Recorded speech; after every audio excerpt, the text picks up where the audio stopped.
Oh, hey, bitch. Oh, excuse you. Baloney wash. I'm annoyed.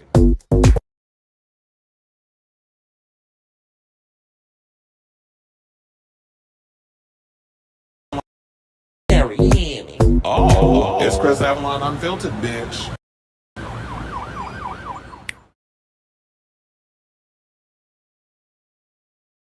Hey, yo, welcome and happy Friday and also happy Valentine's Day. It's your boy, Chris Avalon, and welcome to a brand new episode of Chris Avalon Unfiltered, a show where we basically talk about all things going on in celebrity news and hot topics and whatever's trending. So if that's a show for you, definitely stick around for that. We got a lot of tea to spill. We'll get into those in a second. But before we get to said topics, if you could please do me a solid and hit that like button and that subscribe button. Also, be sure to smash the notification bell so that way you know when we go live with a brand new episode of Chris Avalon Unfiltered.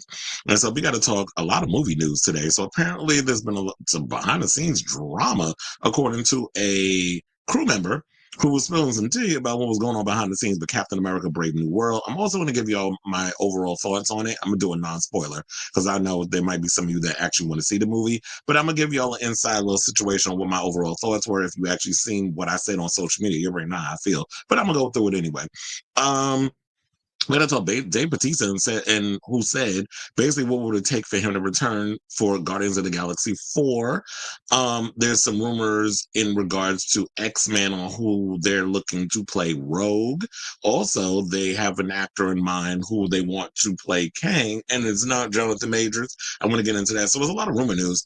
Plus, there was some tea that came out today about one of my all-time favorite kid movies growing up, the Goonies. They got themselves a writer that is coming on board for that film, so we're going to talk about that.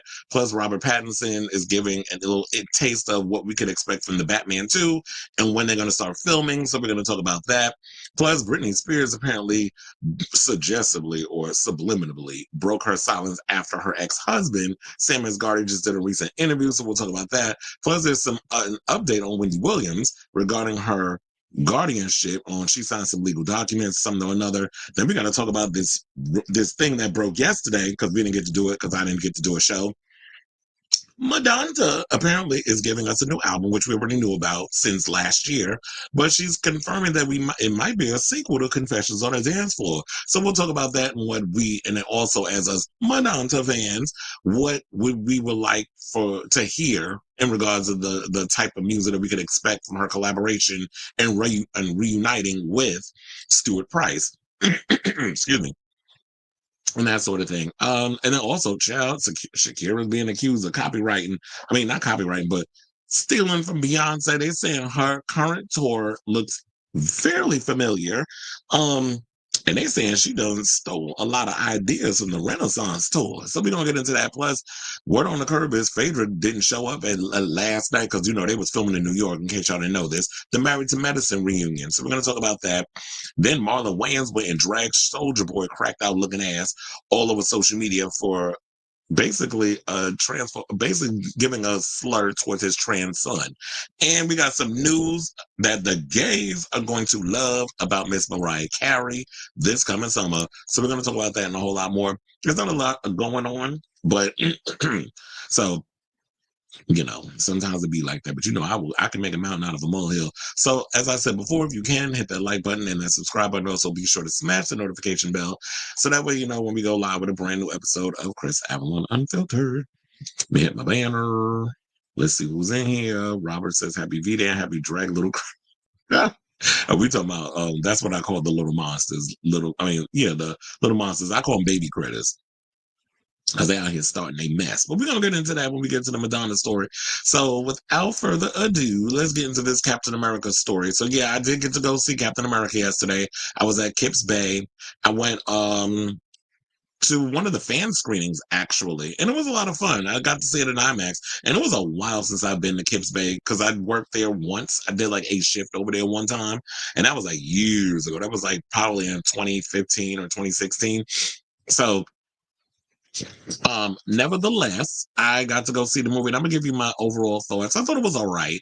It's not like It's not as bad as the critics have been saying. It's not terrible, but it's not good either. And I'll get into some of the things that I liked and disliked in a second. But before we get to those, I definitely want to give you guys an insight onto this story that broke over on Vulture, where they spoke to a crew member who apparently said that they knew the movie was doomed from the start. And here's the thing that pissed me off about Vulture, and I'm glad that I went to other websites and find stuff like, shout out to Comic Book Movie, because you already know, like, there'll be other websites that'll assess what needs to be assessed. Vulture be wanting you to pay to read their articles and stuff. I'm not paying y'all. I'm not paying for free media. I'm sorry. So find other ways to make y'all coins, but you wasn't getting a dime out of me. But anyway, nevertheless, so you already know that the MCU just released Captain America: Brave New World, the first film of the character with Anthony Mackie taking over for Chris Evans as Captain America. So regardless of what may happen with the success, whatever, the film has been making a lot of headlines, from the bad, from the over reshoots that was going on, and a lot. Now we're getting more insight from a crew member who basically shared intel on the movie's issues, detailing problems behind the scenes, and said that Harrison Ford was one of the crankiest performers that they've ever worked with, which makes a whole lot of sense. I mean, child, he 80. So Harrison Ford is older than Methuselah. Now, let me tell you, I love me some Harrison Ford. Look, I've been a Harrison Ford fan, obviously, since Han Solo in the Star Wars films, the good ones, when he was in them. Not the other ones, when he came up as older, but when, the ones back in the day with episodes, what was it? 4, 5, and 6, was it? A New Hope, Empire Strikes Back, Return of the Jedi. Those were like my triple trifecta of favorite movies. And ever since then, I've been a fan of his, Clear and Present Danger, Get Off My Lawn. That's what I was expecting, that kind of overall crankiness of what they're talking about. And then on top of that, also, like, Indiana Jones. Although I really hope that they make another Indiana Jones and much better and lean into his, I'm an older archaeologist who's doing this stuff and I can't do as much as I used to because I'm older. I really wish they would have leaned more into that. And if they do decide to make another Indiana Jones, can y'all please lean more into that? And then you have other people come around that can kind of help assist, but lean into him being older. We know he's older. Like, I hate when movies try to curtail away from the obvious. It's like, no, lean into that. I feel like that makes a character more human, and the fans will gravitate more towards that if y'all went in that direction. But anyway, this is not about Indiana Jones. This is about Thunderbolt Ross. That's the character he played in the movie. So they basically said Captain America: Brave New World is only Marvel Studios' third rotten movie in just shy of 2 decades. Where there are clearly lessons to be learned from this one, though, and Vulture had just published a bombshell report about alleged issues behind the scenes. Also, can I point out the score based on this movie? They literally have it, like, out of all the MCU movies that they released, it is third to last above 2 films. And I think the movie that's at the bottom, if I remember off the top of my head, the movie all the way at the bottom, I think it's slightly above Eternals. And damn, what was the other one? Quantumania is all the way at the bottom, which I agree with. Quantumania, in my opinion, was the worst film I have seen out of the MCU. I hate that movie. If there was another movie that should be slightly above that I thought was the worst, it should be Thor: Love and Thunder. I cannot tell you how much I can't stand that freaking movie. I don't know what the hell happened with Taika Waititi between, the previous movie that he did and then Love and Thunder. Love and Thunder that movie annoys the crap out of me. That's how much I hate it. And even the comedy was just like, I'm like, really? This is the type of like this. It was just stupid. But anyway, to get back into this article, it says the site, part of New York Magazine family, part of the New York Magazine family, has spoken to a technical crew member who worked on the movie and has supposedly been part of several MCU projects in recent years. Now, this insider details a troubled production during reshoots, including a general level of indecisiveness regarding what sort of movie Captain America: Brave New World should be. They reference bad test screenings, which lines up with what we've heard several months ago, and an uneasiness surrounding how the story mirrors recent real-life events. They claim Harrison Ford was difficult to work with. Another source close to the production told the site there's no truth to that, and suggests everyone involved should struggle to get Captain America: Brave New World across the finish line. Now, here's some excerpts from their statement. They said, I worked on the reshoots. I think everyone on the crew knew this was probably going to not be a good film. Some of the action sequences were not believable. We had a lot of frustrations on set. After principal photography was finished, it was like, oh, we're going to introduce the leader of the Serpent Society. It was on, then it was off, then it was on again. That was very expensive to do. My coworkers who spent more time on Brave New World than I did said, yeah, this has been a really rough production. Now, when the studio had its test in front of an audience, it didn't respond. Maybe they didn't want to see anything political in an election year. Maybe they were divided on who they were voting for. General Ross reads as an allusion to Trump. Funnily enough, they might actually be truth. There might be some truth to that because when I was watching the film, I did notice there was some similarity. I'm like, this is feeling like it's reflecting the current political climate that we're in. But they really did not have the cojones to really go there in regards of the story. So I'm like, damn, I lost my spot. Oh, I got it. It said he's this very powerful general who becomes kind of a fascist and turns into a raging Red Hulk. This is my opinion, but I think Disney was realizing, hey, we've been bleeding for a while. Let's try not to piss off our core base any more than we have been over the last couple of years. They know you're going to lose a lot of your audience that way. Now, Harrison Ford was one of the crankiest performers I ever dealt with, which was sad. I'm a fan, but he was very much a diva. I don't know if you remember, but he got in a plane crash. He couldn't even raise his left arm above his chest. We have to suit up 80 something Harrison Ford in these motion capture dots. To me, it seems like he hated it and didn't want to do it. And when Harrison was done, he was done. Everyone was trying to scramble to make him happy. That made for a very awkward work environment. Well, here's the thing with the motion capture, I don't think that's as bad as, say, Colin Farrell or even Jennifer Lawrence, who played Mystique, and then you have Colin Farrell, who of course played the Penguin, which he's been winning all these awards for. I can understand like sitting for hours under a lot of makeup and all the other stuff, but motion capture, isn't it like you just got to put on a bodysuit and they put dots in your face and then you just go and make all these facial expressions into a computer and then they put it and they create all the expressions and stuff via computer effects or whatever the case is. Like I feel like, well, I don't know, I've never done the motion capture thing, so I don't know if it's probably as annoying, but I would think sitting in a makeup chair where you have to get a whole body, you got to put on a whole bodysuit. They got to put the makeup on you. They got to give you a big old club foot. Plus, on top of that, you got to get a prosthetic nose. You got to put the teeth in, the hair. Everything on Colin Farrell was part of a long process. Like I think it took like 3 to 4 hours for them to do that. So I can understand you being frustrated doing that. But then again, you got to deal with. I mean, you got to realize Harrison Ford is 80. When you get to be a certain age, old people start to fuss. It's like you're going in, it's like Benjamin Button. It's like your body's going in reverse. Like you start out as a child, children are fussy. Kids don't necessarily hold back on a lot of their opinion and feelings and stuff until they get older and they're taught to do that.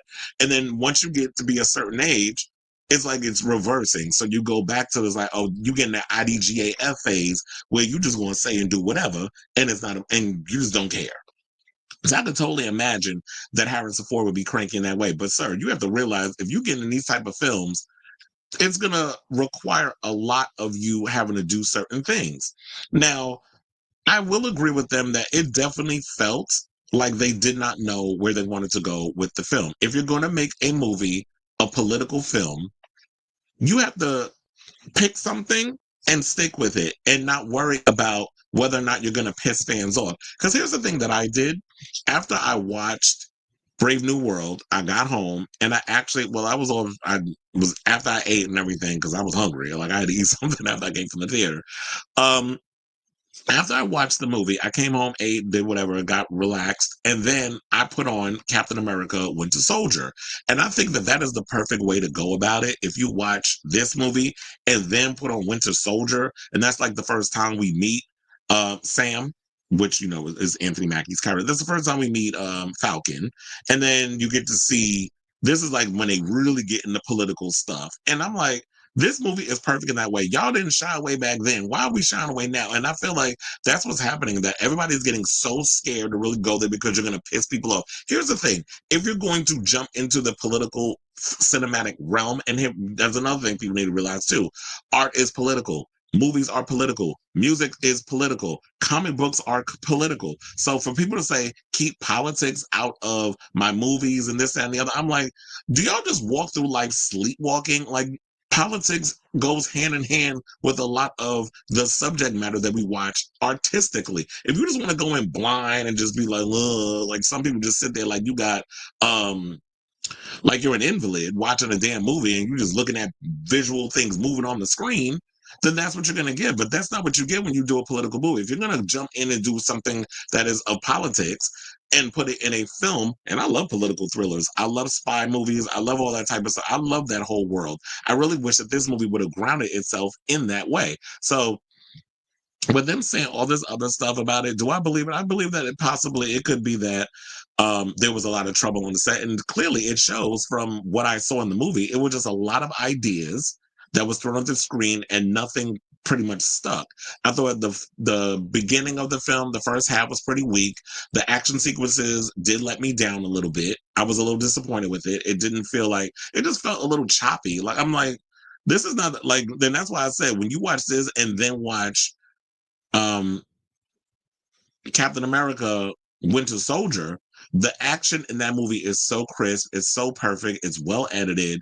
Everybody got their moment. Like one of my favorite fight. I mean, there was a lot of fight sequences in Captain America Winter Soldier that I love. I of course love when Bucky and Cap first meet. And he didn't realize it was Bucky he was fighting until he knocked his mask off. But of course, in the beginning, when they had like the big fight sequence with him and George St. Pierre, I love that fight sequence. And then we get to see my girl do, Black Widow do her thing, Natasha Romanoff, and seeing all other stuff. And then even Sam got his fight stuff in, even though he wasn't at perfect, but we understood it. That was like him in the beginning of being a superhero or joining in with Captain America and the rest of the superheroes that was in that film. I understood, like, yeah, he was gonna be a little sloppy and a little rusty in regards of like the fight stuff because he was new at this. But at this point, it's like, and I will say this: Anthony Mackie definitely did his thing. He's a good actor. He did what he could with what he had, so it wasn't his fault. I just think that it was just too many fingers in the pot. It was a lot of mess going on. But my overall thoughts, because I wrote it down, I put it on Facebook, so I'm gonna just give y'all what I said. So my overall thoughts was that Captain America Brave New World isn't a bad film, like the critics are saying. I also didn't mind Anthony Mackie, a.k.a. Sam Wilson, as Cap. I also liked seeing Cutie Patootie Danny Ramirez as the new Falcon, a.k.a. Joaquin Torres, although I felt he was underused. I also felt like they were trying to make him the comedy relief at times, but whoever was coming up with the jokes, they were not landing. They were not funny. I don't know what the hell was going on. Like, it just felt awkward in certain spots. Or they would try to do like when he would have his little fight sequences and he would drop like a one-liner. They just did not work for me. So whoever was in charge of the jokes, no, that is not your forte. Please do not write any more jokes. And I also didn't mind seeing Red Hulk. I thought Harrison Ford definitely leaned into the old cranky man aspects of portraying Thunderbolt Ross. I did feel like the movie didn't need Red Hulk. So they try to sell this whole movie on Red Hulk. And I feel like the trailer ruined so much by putting him in it. But the movie didn't need Red Hulk. And to have Red Hulk go up against a superhero who did not take the serum like Steve Rogers did, it just didn't feel believable at certain times when they were going through their fight scenes. I also was kind of irritated because y'all wasted Tiamat. I'm like, how you going to show Tiamat in the ocean? And basically it's just background. And then y'all bring up Adamantium, which is part of the X-Men. But I'm like, where the X-Men at? Now, we're going to get into a story later on where they're talking about that they're adding more, there were a lot more X-Men casting rumors coming up. But so I believe that the X-Men is kind of starting to, the casting and the shooting and X-Men is starting to really come together. So maybe that was like a teaser.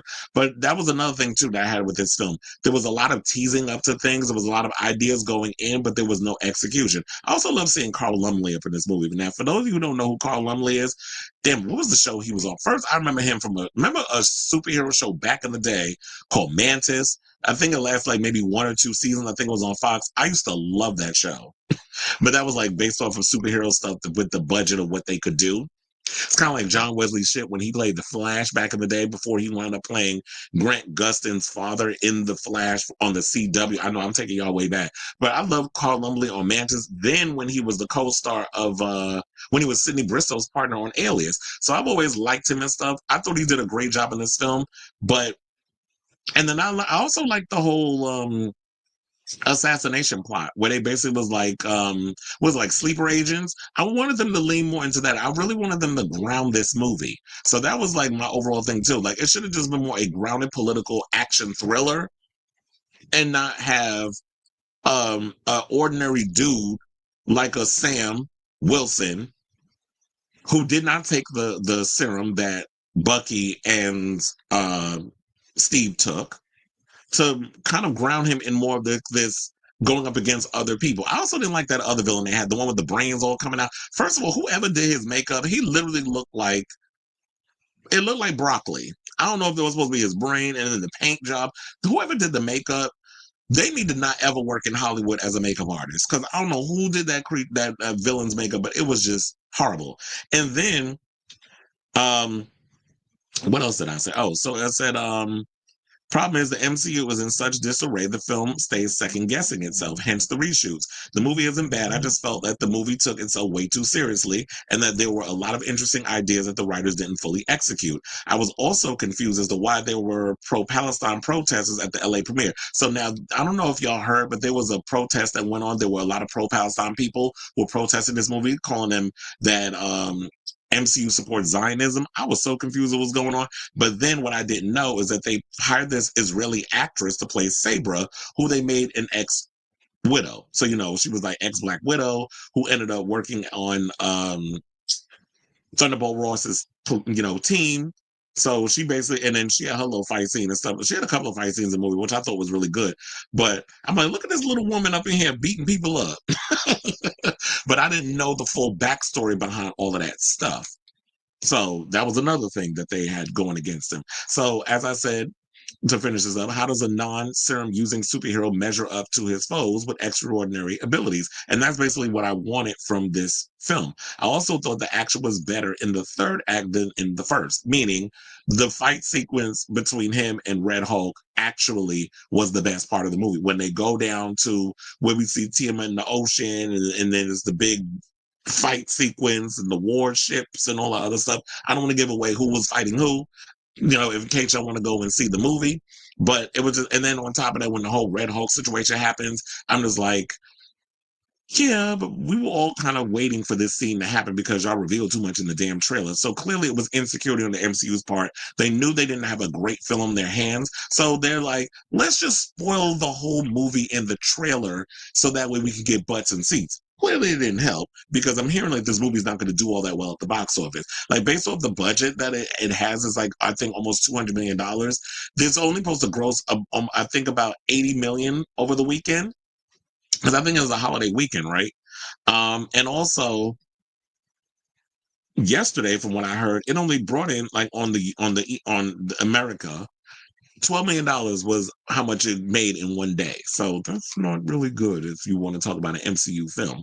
So Captain America Brave New World, basically, as I said, feels like a filler Falcon and Winter Soldier episode leading up to bigger films slated to be released later this year, such as Thunderbolts and Fantastic Four. So I'm actually looking forward to seeing Fantastic Four. I'm also, and they did promote the hell out of that when I went to the fan screening at IMAX. Like, they really were promoting the hell out of that movie. And it looks really good on an IMAX screen too. Same thing with Thunderbolts. Like, there was things I was noticing in the trailer before. I'm like, oh wait, I didn't say, oh, in the Superman trailer too. They showed that, and I was seeing. I'm like, wait a minute, how did I miss that part? I guess because I looked at it on my TV and then on my phone, I missed certain details. But on an IMAX screen, it looks so good. So I will say this: while I'm not recommending, I mean, you could wait until Disney Plus to go see this film.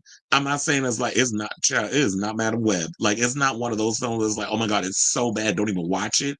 It is a watchable film, but don't get your hopes up. Don't get high expectations going in to see this film because you will be disappointed. It's watchable. It's a fun watch. There's a lot of errors, bad editing in certain parts and things. Like me being, film school kid, there was certain technical stuff in this film that bothered me.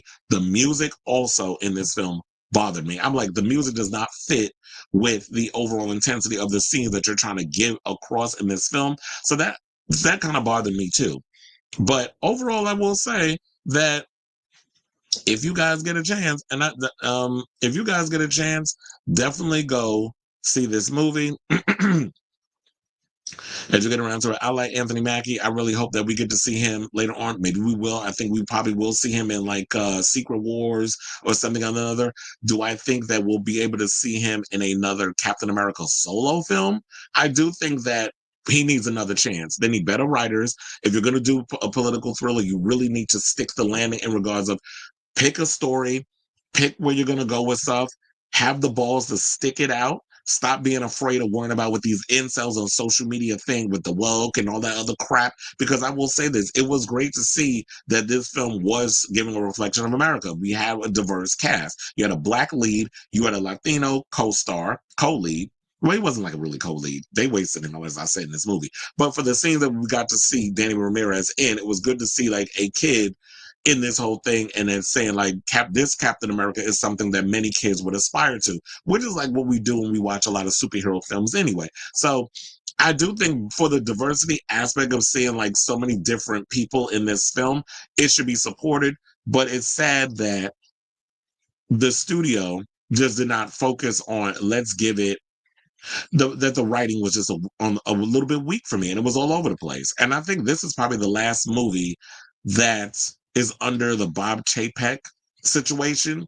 After that, Thunderbolts, when that starts to launch up, and I think the Thunderbolts is going to be a good movie. Based off the trailers and everything that I've seen, the way they're marketing it, I do feel in my gut that it's going to be a good film, and I'm excited to see it when it comes out. I just wish that this movie wasn't the mess that it is. But I will say, like, yeah, go see the film. Don't deter yourself from going to go see it. It's just an okay film. So I say all this to say, what do you guys think? Did you see Captain America Brave New World? Do you believe all the stuff that was coming out behind the scenes? There's certain aspects of it I believe. I'm sure that there was some frustration on Harrison Ford's part because of the strenuous reshoots, the changing of things, the indecisiveness of all the people that were working on it behind the scenes. So as an actor, I would be frustrated too. But it is what it is. So I'd love to hear from you guys. So whatever your thoughts are on all of this, let me know in the comments down below. All right, now speaking of comments, we got a lot of comments.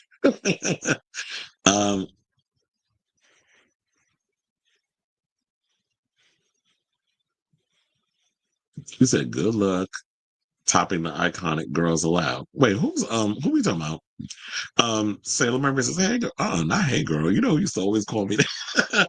EJ, who used to produce my show. Anyway. Oh, you talking about yeah, you ain't realize how old Harrison Ford is. Harrison Ford is an octogenarian. TGI up to you too, Magical Mermaid. We got Sailor Mermaid and Magical Mermaid in the building. We got the mermaids in the house. I had a crush on him when he was in the first couple of Indiana Jones. Yeah, Harrison Ford was a good looking man back in the day, but he old. He got the wrinkles was wrinkling. These are old folks get brittle, especially their patience for other folks. Okay, so, but you might be the only one. But I told you after like 20 minutes in, it was literally background noise, and I just started working on stuff on my phone. Speaking of which, there's so many things I gotta watch. I gotta watch that new movie with Anya Taylor-Joy and Miles Teller that just came out on Apple TV, and then I just heard Longlegs, because I haven't seen it yet, is on Hulu, so I gotta check that out. Plus, Drag Race is new tonight, so Thor being naked was the only highlight. Okay, and them cheeks was shaking. Because Chris has a nice, well, yeah, Chris Hemsworth definitely, worked hard on that body. Well, I love Michelle Pfeiffer, but that movie was just excuse me, the movie was just a disaster. That's what he gets for doing a Marvel. I'm sure he took that part for the money. Well, I mean, who does? Who wouldn't? There are movies that some family members or some celebrities will do for the money, and a lot of times they'll say it bought them a house, or they want to look cool in front of their kids or their grandkids and stuff like that. Like we hear many of celebrities who did that. I think Robert Redford said that's why he did you know, Captain America Winter Soldier was for that reason. And there's so there's a lot of people that do it like this. Like, yeah, I want to be cool in front of my kids, so that or my grandkids, so that's why I did it. Elon's kid telling Trump he isn't the president. Oh yeah, that was hilarious. And I was sitting there like, how the hell? Yeah, because and I said, you want to know something? That is a conversation that clearly Elon's been having in his little inner circle. They said, "Oh, he probably said it in front of Trump." I doubt it, but um, that is clearly a conversation that he's been having around some people within his inner circle, and the child picked it up. And here's the thing: I had no idea. I was like, "How the hell do you say that little boy's name?" Because it's like a XAEA-XII. It's actually pronounced Exashe 12. So that's his name. How do you name the little boy Exashe 12? That is, and I kid you not, that is literally his name. So I'm like, chill, why y'all do that to that little boy? But you know what? He got siblings too. And they were trying to make fun of Whoopi Goldberg for saying that, oh, what was it? Somebody said ABC News host Nicholas Fondacaro. I don't know who the hell it is, but clearly he went and bought his blue check because it don't take much to buy one.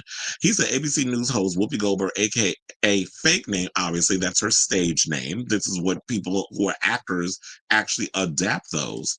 You know, Thomas Cruise, that's not his name either. His name is Thomas Mapother. There's a lot of actors. Brad Pitt, his name is not, well, Bradley is actually his middle name. His name is William. So people change up their names and stuff all the time. So they went and said, and Joy Behar mock and bully Elon Musk's 4-year-old son. Actually, they didn't mock him. What had happened was when they were on the show, they called him X, which kind of makes me wonder, did you name Twitter after your son? Kind of makes me wonder that. So yeah, they basically had said something. She said, "Oh, because when they said X, Joy Behar was like X," and then Whoopi goes and says, "I did not name the child, and I don't want to hear any more mess about our names because you know." And then people started laughing. So they said they bullying him. First of all, the bully is in Elon's stupid ass naming his child Exashe 12. Like, why would you do that to your child? Because I was looking for, I was like, wait a minute, didn't Grimes also reveal? There was something or another in regards to that, and then we'll get back to the comments because I forgot what his other siblings' names are, and I did have it written down in one of my articles because I was going back and forth. I was like, should I even talk about this story today? I just didn't care enough, but then you brought it up. um, but hold on, let me scroll down because I said I did have, and he said the child got a high IQ compared to you. I would say he probably does. Oh yeah, so he has now Grimes has 3 kids, I believe, with him.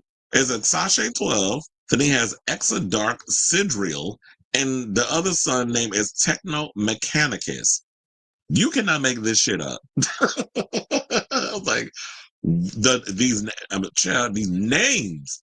Anyway, so you said the Russo brothers are the best comic directors. They are, which is, I guess, why you know the MCU is bleeding right now. They're trying to plug up the leaks, and and you know it reeks desperation. And they were like, and that's why they hired them to do, um, you know, the upcoming one, Doomsday and Secret Wars. That's why they hired them to bring them back. And then they got Robert Downey Jr. coming in as Doom, Doctor Doom. I'm still on it, but I was watching John Campion's show yesterday, and they were talking about. I think they were talking about Captain America, the new one, and he mentioned that he had known that Robert Downey Jr. was going to be playing Doctor Doom because someone within the industry told him that he was being cast and told him how they're going to bring him in as Doctor Doom, and he was like, "That actually sounds like a cool idea." So the ice is starting to chip a little bit on that. I'm still a little skeptical.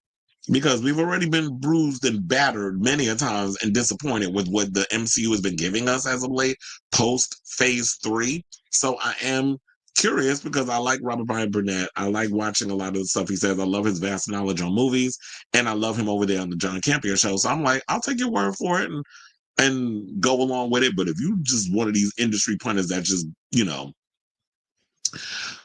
gonna just give a positive, even though the execution might not work, then I'm gonna be disappointed. I'm like, sorry, I'm a side eye you on that one. But I'm gonna be optimistic because if I'm a fan of somebody and they're usually on point when it comes to their opinion on stuff and I trust it, then I'll go along with it. He said it sounds like they relied a lot on for him, yeah. But and there was then there was some parts I was watching. I'm like, you could totally see that's green screen, and even on the IMAX screen, that made it work. I'm like, that's a green screen. You said you got to watch Allied, a spy film with Brad Pitt, Marion Cotillard. Is that new? How have I never heard of that? Thank you, Disney, for some Marvel DEI. That's what I said. I was thinking that too. I was like, child, they're gonna say this is a DEI movie. We need Red Skull to become Red Hulk. I was also wondering when they mentioned Betty Ross in the film and they were showing pictures of Liv Tyler and stuff. I'm like, she's not in the universe of the Hulk that we watch. Who's the one that she was with? Was it Eric Bana or was it oh my god, who's the other actor's name that played Incredible Hulk? Which one was she in? Because she wasn't in the one with the previous one, Mark Ruffalo. She wasn't in Mark Ruffalo's timeline of the Hulk. This was a different one. Yeah, it was a Marvel fail. And I said it's gonna be. Have you? No, I have not. But did you also hear that two of the actors from Cobra Kai are actually engaged? I found that out. Because they announced it when they were on the red carpet for the final episodes. The actor that plays Robbie and the actor that plays Danielson's daughter, they're actually hunching in real life, which I didn't know. I'm like, oh, y'all fucking in real life. Let me find out. And so yeah, they're engaged. They showed off their rings and stuff on the red carpet, was holding hands. I guess they was keeping that secret. You heard about the outrage of transgender in the Oh yeah, at Stonewall. Yeah, I heard about that. I should have brought that up on the show, but I just come across that as I was putting the show together. So I need to look further into that, and then we'll probably talk about it. We'll probably talk about it on Monday show. Oh yeah, that's what I'm talking about. The Gorge. I actually heard it was good, so I want to check it out. I don't know why that wasn't released in the theater though. You heard about the? Oh yeah, you wrote that already, but I guess you want to write it as a full sentence. Yeah, like Lisa brought her mom a new car with her first big. Exactly. So when you have a lot of money, and when you do stuff, a certain gigs, you get the money, you're able to like support yourself and your family. Happy Valentine's. Happy Valentine's. I could say you're not allowed to do Gaza on. Well, yeah, apparently not. Android market now has Apple TV. I'm extra. Oh, it does. And then they were talking about that TikTok is now in the Apple Store. I'm like, when was TikTok not in the Apple Store? Like, I didn't even know they removed it. All I know is when they was starting all this BS with TikTok and threatening to remove it, I still kept it. So I didn't delete it from the Apple Store. Apparently, I guess people started deleting it because they were freaking out about we were gonna lose it. I was like, no, I'm gonna still keep it just in case. I know that is one of my stories. Oh, so that's what you're talking about with the Girls Aloud thing. Yeah, I am. Yeah, that's one of the stories that's in later on the show. You said like Jason Lee, the My Name is Earl, one named his son Pilot Inspector. Who was the one that named their child?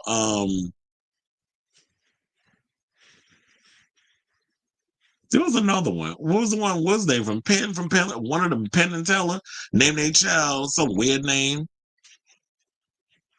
Moxie Firecracker or something or another. It was like some weird ass name. Not to be excited about. Not. Oh, you're just saying you're not excited about. Child, who would be? Mariah gives the bare minimum when she performs. Allied was 2016. Yeah, because I'm like, I never heard. How have I never heard of that movie? Eric Bana's Hulk had Jennifer Connelly. So then it was the other one with damn, what's his name? The one that was that played Timothy Chalamet father in this new movie, A Complete Unknown. And I see his damn big ass head in my head. I just cannot remember his damn name. Look at me throwing a having a brain fart yet again. That's why I have y'all for better than lottery winner. Yeah, could you imagine there's somebody actually named their child lottery winner? I would be so pissed if somebody named their child that. Edward Norton, thank you. Because it was like, So she would be in that universe. But you're not gonna bring Edward Norton back. But you had Betty Ross, Liv Tyler's Betty Ross, because I think she's the only one that's played that character, right? She, that makes. I'm like, but that's not the whole. That's not the universe of the Hulk with this. So, but I'm like, okay, whatever. I'm not gonna sit over here and try to decipher all of that. My brain gonna hurt trying to figure out what the hell they were trying to do over there. But anyway, let's move on with the rest of the show since we're talking about MCU, and let's talk about Dave Bautista, who says that he would be down after he said he wouldn't to play. He wouldn't be down to play Drax in the MCU again, but under one condition. Now we already know, like after they did James Gunn dirty in the MCU the first time, he was just like, okay, after we done with this franchise, I'm done. I'm not doing nothing with the MCU. But it seemed like he changed his mind. So they said that he recently told comicbook.com that he has already contacted James Gunn, who's heading up DC Studios after directing Bautista in 3 Guardians of the Galaxy movies at Marvel, and the Russo brothers, the Marvel stalwarts who directed him in Avengers Infinity War and Endgame, to express interest in playing a new comic book superhero on the big screen. Bautista formerly played Drax the Destroyer in the MCU. They spelled the whole damn thing. I said, we already know Marvel Cinematic Universe. But he's done with that role. It says, Drax is completely closed to me. Unless James Gunn called me and asked if I would do something as Drax again. I just wouldn't be interested. If James called me, which obviously is not going to happen, he's doing okay. He's got a different route with DC. See, he knew to say that because, first of all, you'd have to put on all that weight again. Because Dave Bautista is not skinny. I mean, he's not huge anymore. This is him on the right in the picture. He's lost a lot of weight. He said that when you're older, it's a lot to maintain that. And I know, like, the older you get, a lot of people was like, I don't want to have to do the whole crazy weightlifting, the eating, even with Hugh Jackman, as much as everybody loves Hugh Jackman as Wolverine, that whole process of putting all that weight on, it's a lot. Especially when you're a person of a certain age. And like Hugh Jackman, Dave Bautista is someone who's in his 50s. And he says, but I do want to be in that world. I'm a fan of that world. I'm a fan of comic books and the whole universe. I just want to be in it. I made that known to James. I made that known to the Russo brothers. Personally, I talked to them, all of them, and told them, don't count me out. If there's a character that I'd be right for and that you'd want me for, man, I'd be totally open-minded to it. It's just the Drax character ran its course. Now, y'all already know he ended his run in 2023's Guardians of the Galaxy Volume 3. I think he also said that he felt that he was underused in his character was. He said, and then it was just like they kind of resorted him to being the comedy relief in the films. So they also said that the actor told Gizmodo last year that he was interested in pivoting to a comic book villain role, saying, I just would like the opportunity to do a bigger role, a different role, maybe a deeper role. I love to have the opportunity to play like an ominous villain in the superhero universe. I'm not done with it, but my journey with Drax is over. Now, here's the thing, and I've said this many times, the character I would love to see him play, but I don't know if it'll happen. I would love to see him play Bane. I know, like, they would be like, okay, now he's got to put the weight back on. I mean, possibly. They could figure out ways around that. But for the most part, I would love to see Dave Bautista as Bane. I've always thought that he could play that character, maybe even a Deathstroke or something or another. I would love to see him kind of go there with that. Even, I don't know, maybe if this is a stretch and y'all can tell me, I kind of want to see him as Professor Xavier.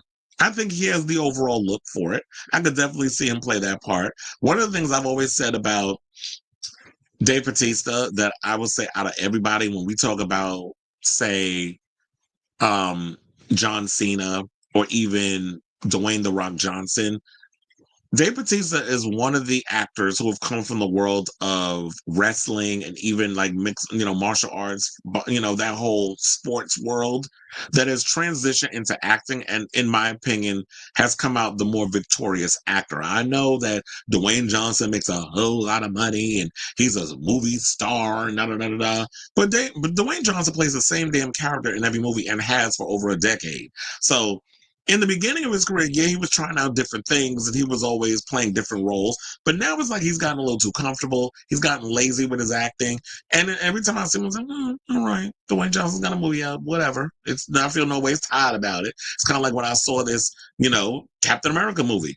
It's all right, It is what, okay, Dwayne Johnson's in a movie. I'll watch it, but I'm not expecting Shakespeare from him. Now, when I look at someone like Dave Bautista, I'm always relatively impressed with how he pushes himself as an actor and how he's really showing that he takes himself seriously. Now, also, I really hope that they revive that, even though he died in the film, that zombie movie that he did with Zack Snyder.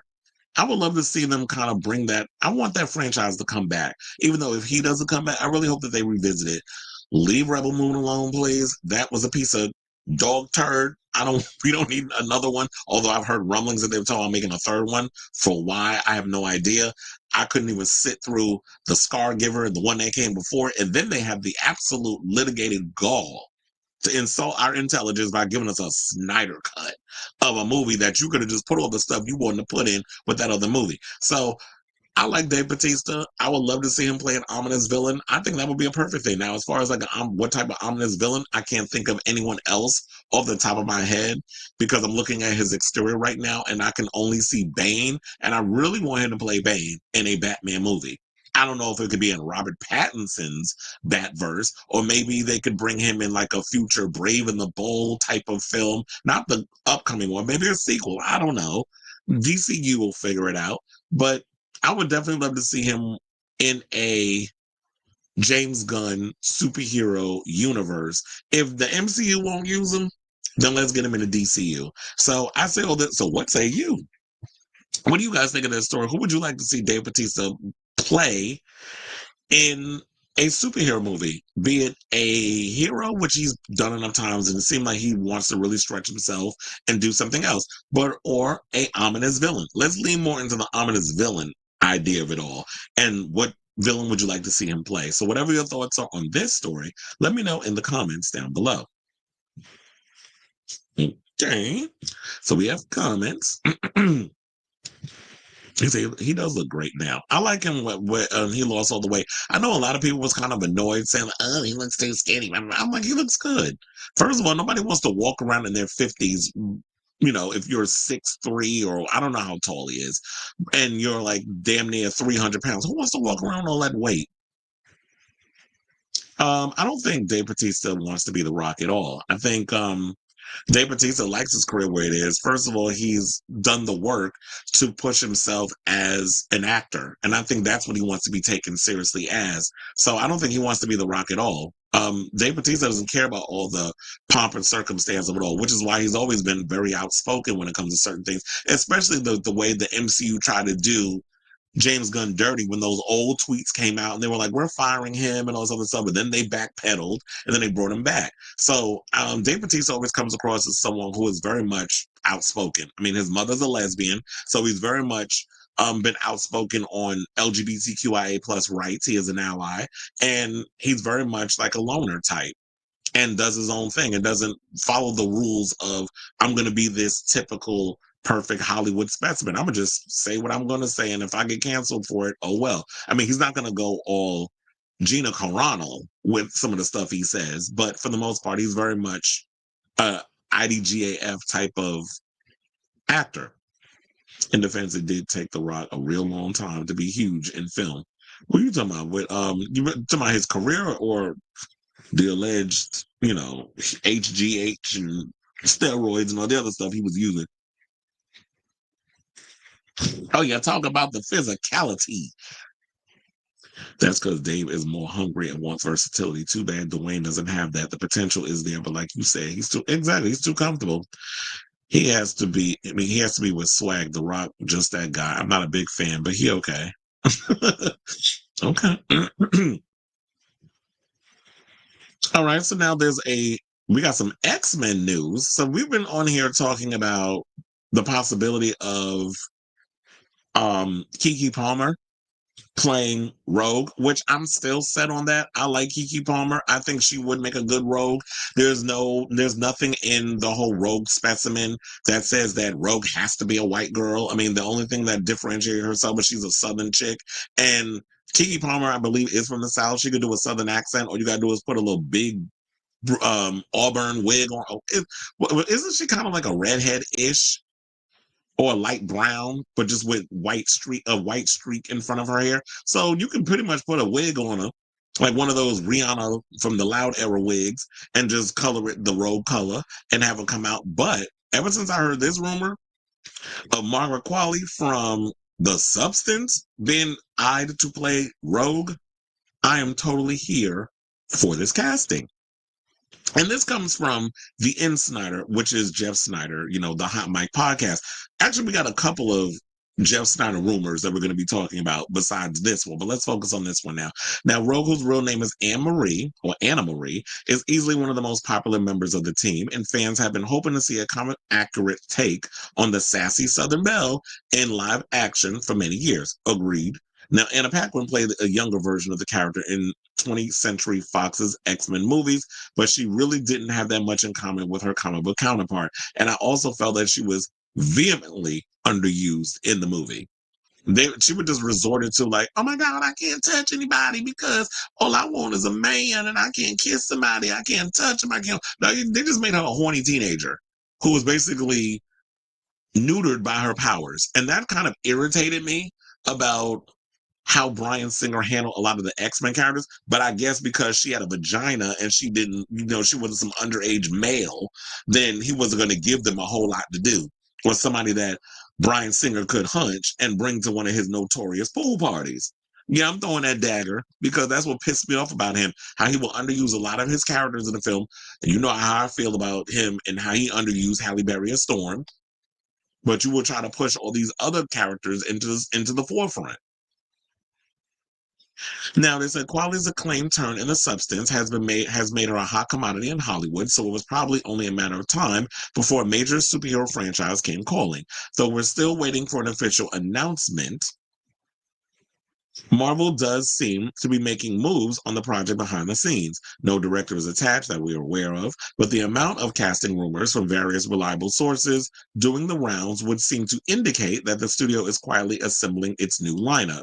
Now, previous rumors have claimed that Harris Dickinson, Baby Girl, Iron Claw, Triangle of Sadness, and Jack Champion, who starred in Avatar and Scream 6, he played one of the three killers, are being eyed to play Cyclops, with Stranger Things alum Sadie Sink a likely pick for Jean Grey. We've also heard that the Bears Ayo Edebiri and DeWanda Wise are in the studio's radar to play Storm. Now, for those who don't know who DeWanda Wise is, she played the pilot in that last Jurassic movie, Dominion. That's who they're looking at as to play Storm. Although my money has always been on, oh my gosh, I totally forgot her damn name. The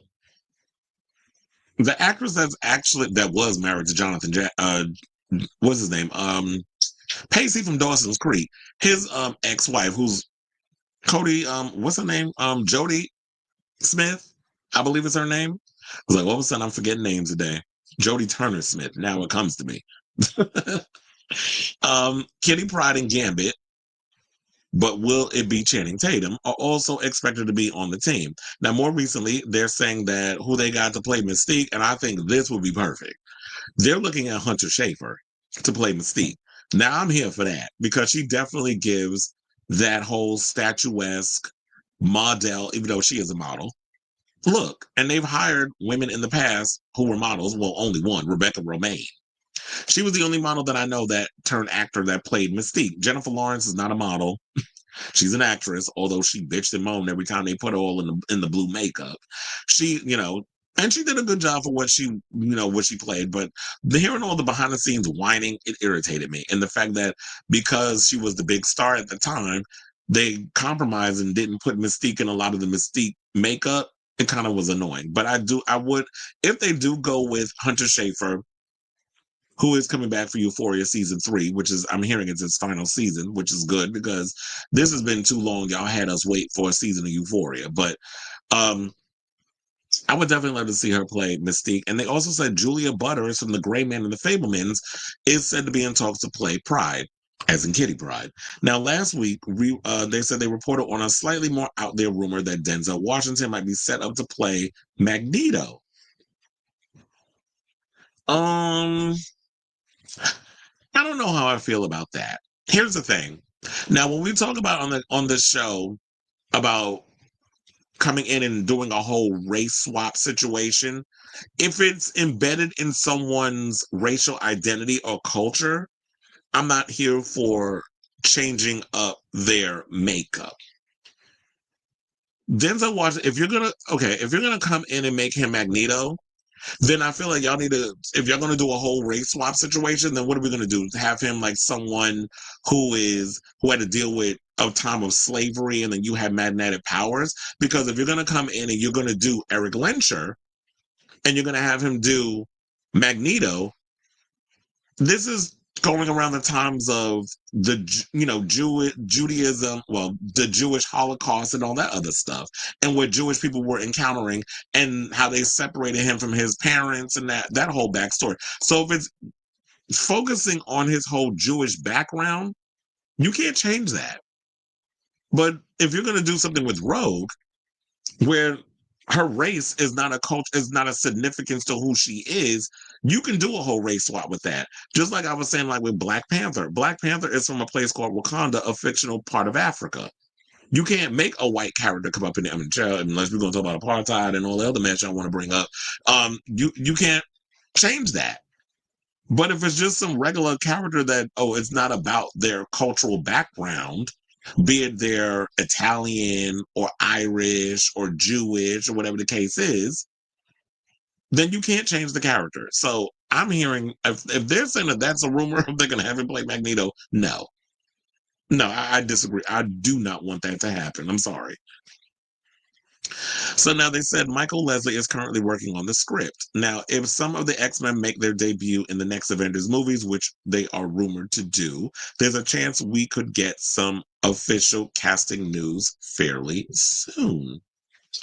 Now, they also, as for when we might actually see the long-awaited X-Men reboot, Snyder's co-host John Roca believes that the big unspoken secret in Hollywood is that the movie will release 2 to 3 months after Avengers: Secret Wars in 2027.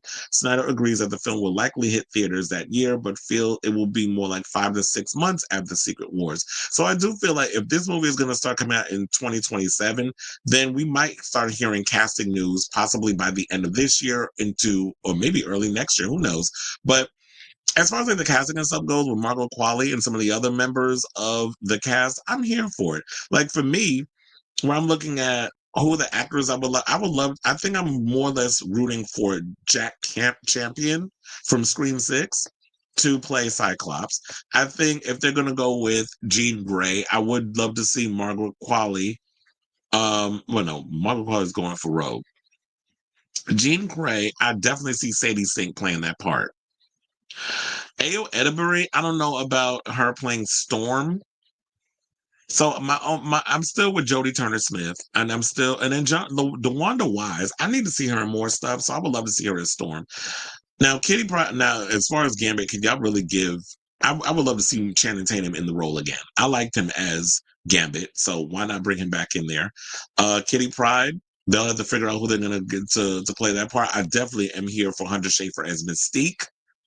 But as far as like who you're gonna get to play Magneto and Charles Xavier, y'all definitely need to figure that out. But no, not Denzel. Denzel, I would rather see him as we talked about a couple of weeks ago, a villain in Black Panther 3 than as Magneto. So I say all this to say, what do you guys think of this rumor going around that Margaret Qualley, who I thought did a phenomenal job in The Substance, is up for the role of playing Rogue? Whatever your thoughts are, let me know in the comments down below.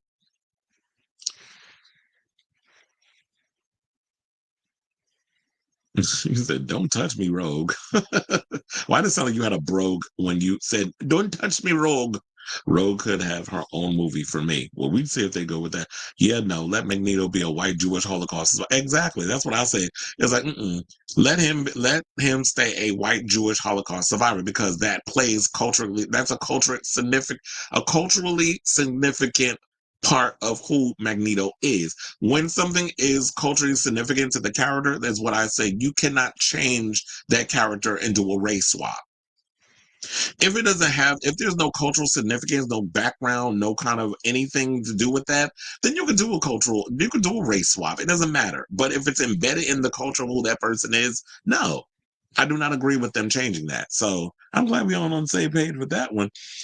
Oh yeah, I mean, I've heard. I need to see The Last Showgirl.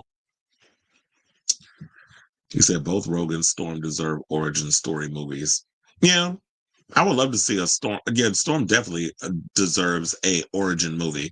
Her character has been wasted significantly, and I'm so pissed off at the way they treat her. They treated her in those previous X-Men films. I did like that she did get her just due in what was it? Not damn, what was the one? What was the name of the one? And I just looked at that yesterday. Like how fast I forgot. The one where they had to go back at where actually Wolverine had to go back in time, and it was all getting killed off. Yeah, that was the one I thought that she was good in that one, where they gave her like that punk rock hairdo.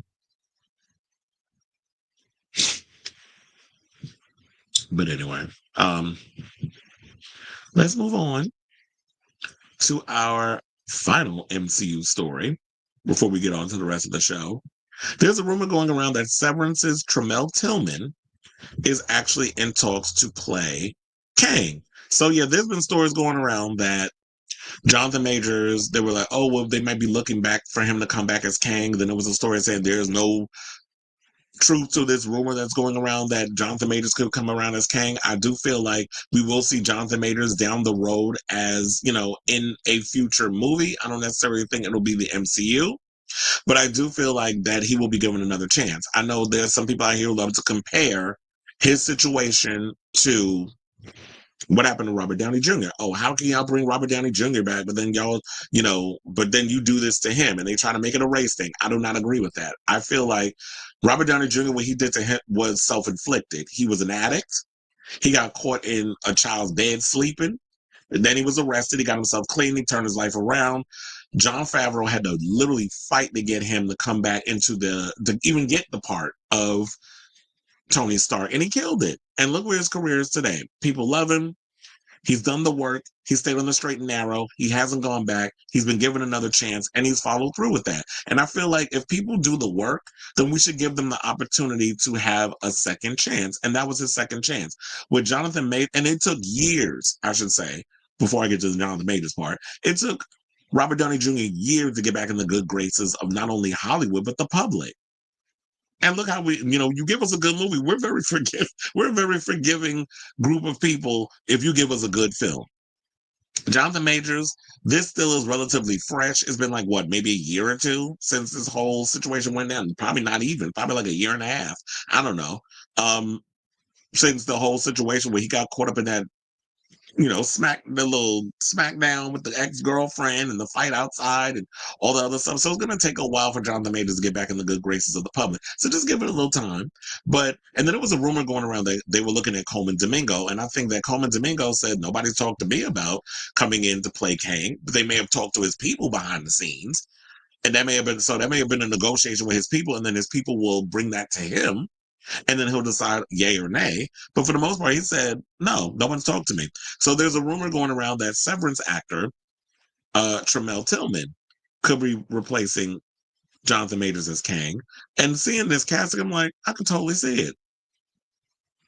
So last week, a pretty shaky rumor that Marvel Studios might be considering bringing Jonathan Majors back to the MCU as Kang did the rounds online. Now, Jeff Snyder, who we just talked about in a previous story, discussed the Kang situation on this week's episode of the Hot Mic, and he believes that there are plans in place to reintroduce the villain to the Marvel Cinematic Universe at some point, but it doesn't sound like he'd be sticking around. Now, apparently, Marvel wants to wrap up the Kang storyline by bringing the character back for what could just be a handful of scenes, if that. Snyder has heard that Marvel has a plan to say goodbye to Kang and that Doctor Doom could be the one who unalives him in one of the upcoming Avengers movies. Well, wouldn't that be a big spoiler? Like if you bring that up. Now, Majors would not reprise the role. However, as Snyder has also heard that Severance actor Tramell Tillman might be in talks to step up as the powerful time traveler. How much stock should we put into this? Now, Snyder does caution that this is very much just a rumor for the time being, but Coleman Domingo recently confirmed that he spoke with Marvel about potentially playing a new version of Kang, which would obviously suggest that the studio was searching for another actor for the role. Now, Majors was found. Okay, we don't need to go into the whole thing about because we already know what he was found guilty of, but in the whole Grace Jabari thing. Now, for me, I don't know if I'd be here for another Kang. Well, on one hand, I would be here for a Kang thing. I'm of two minds of it. Y'all, MCU definitely dropped the ball when it came to showing how powerful Kang was or how ruthless he could be. I just felt like the execution, especially in, as we are talking about, one of the worst MCU movies that I did not like, Quantumania, definitely dropped the ball when it came to Kang.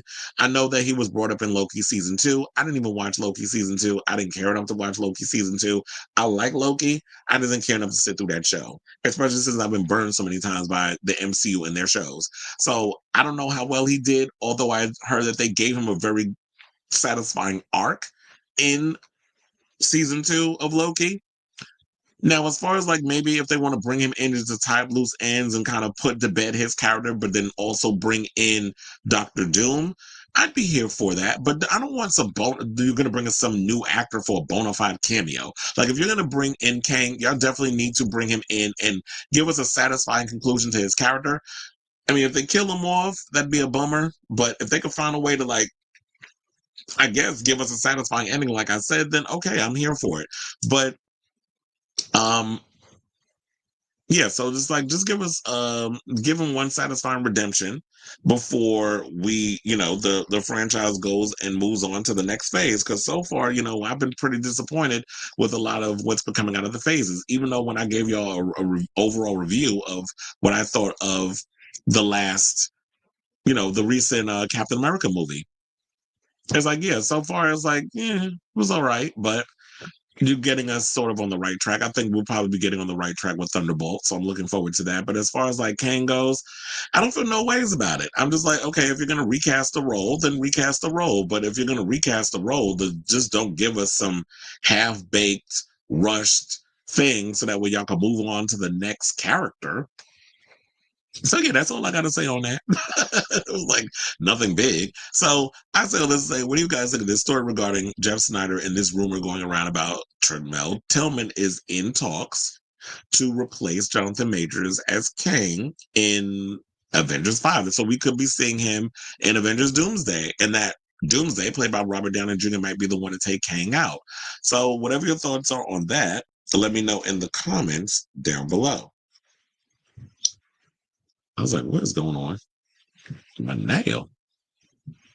Both Rogan. Oh yeah, it was Days of Future Past. I don't know why, for some godforsaken reason, I cannot remember that movie. And I was looking at the whole X-Men collection on on Disney Plus yesterday. Because I told you after I watched Brave New World, I came home and then I watched not Civil War. I watched what was it? Captain America.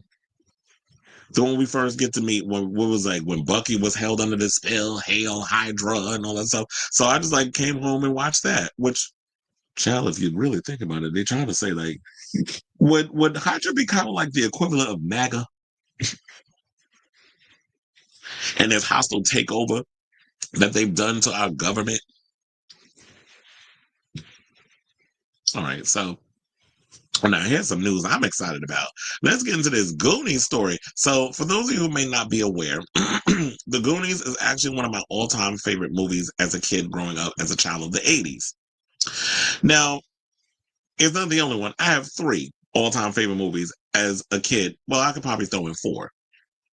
The Goonies is one. Um, what else? Oh, so it's The Goonies, The Never Ending Story. That's another one of my favorite movies. First of all, I can't tell you how many times I've cried every time I see our tax get taken out by the nothing. But yes, that is like one of my all-time favorite movies. And Bastion, I totally related to Bastion because I was always that kid that was reading books and stuff and going on these crazy adventures and stuff. So I was that movie is so relatable to me, and it still holds up to this day. I'm kind of glad they haven't gone off and tried to reboot that franchise, but the movie still holds up because I think it was what Jim Henson's Creature Shop. So the Goonies, that Never Ending Story. Also, I love The Lost Boys. It's another one of my all-time favorite movies, and The Monster Squad. Those are like my top 4 of favorite, fantasy horror. I guess you could throw horror in there too. Surrounded by kids doing supernatural, extraordinary stuff. So now we have a writer apparently on the film, and it is none other than Potsy Ponciroli, who did a film I guess called Old Henry. I'm not familiar with who he is, but this is according to Deadline. And I think we should have all probably realized that something was up. And I'm surprised they didn't announce that it was going to actually happen because the whole cast of the Goonies were at the premiere of Ke Huy Quan's new movie that just came out, that Love Hurts, which I'm hearing is not really that good. And I think it bombed at the box office too. But nevertheless, I like the fact that we're getting Ke Huy Quan back on our screens. So Goonies Say Never Die, and neither does the dream of a sequel, as momentum seems to be gaining on the long-rumored project, with Old Henry's Potsy Ponciroli coming aboard to pen the script for Warner Brothers Motion Picture Group. Plot details are under wraps and no director is currently attached, which I'm actually hoping that Steven Spielberg comes on board because I know he produced it, and he is producing this movie too, alongside Christy Moscoso Krieger and Holly Barrio for Amblin Entertainment, alongside Chris Columbus and Lauren Schuler Donner executive producing, who were part of the original film, by the way. Now, the Goonies development comes around 2 weeks after a cast reunion at TCL Chinese theaters in celebration of Ke Huy Quan's Hand and Foot Imprint Ceremony, a classic adventure comedy approaching its 40th anniversary. The original introduced the world to a group of misfit kids, Mikey, Mouth, Data, Chunk, and others, who embark on a treasure hunt to save their homes from foreclosure.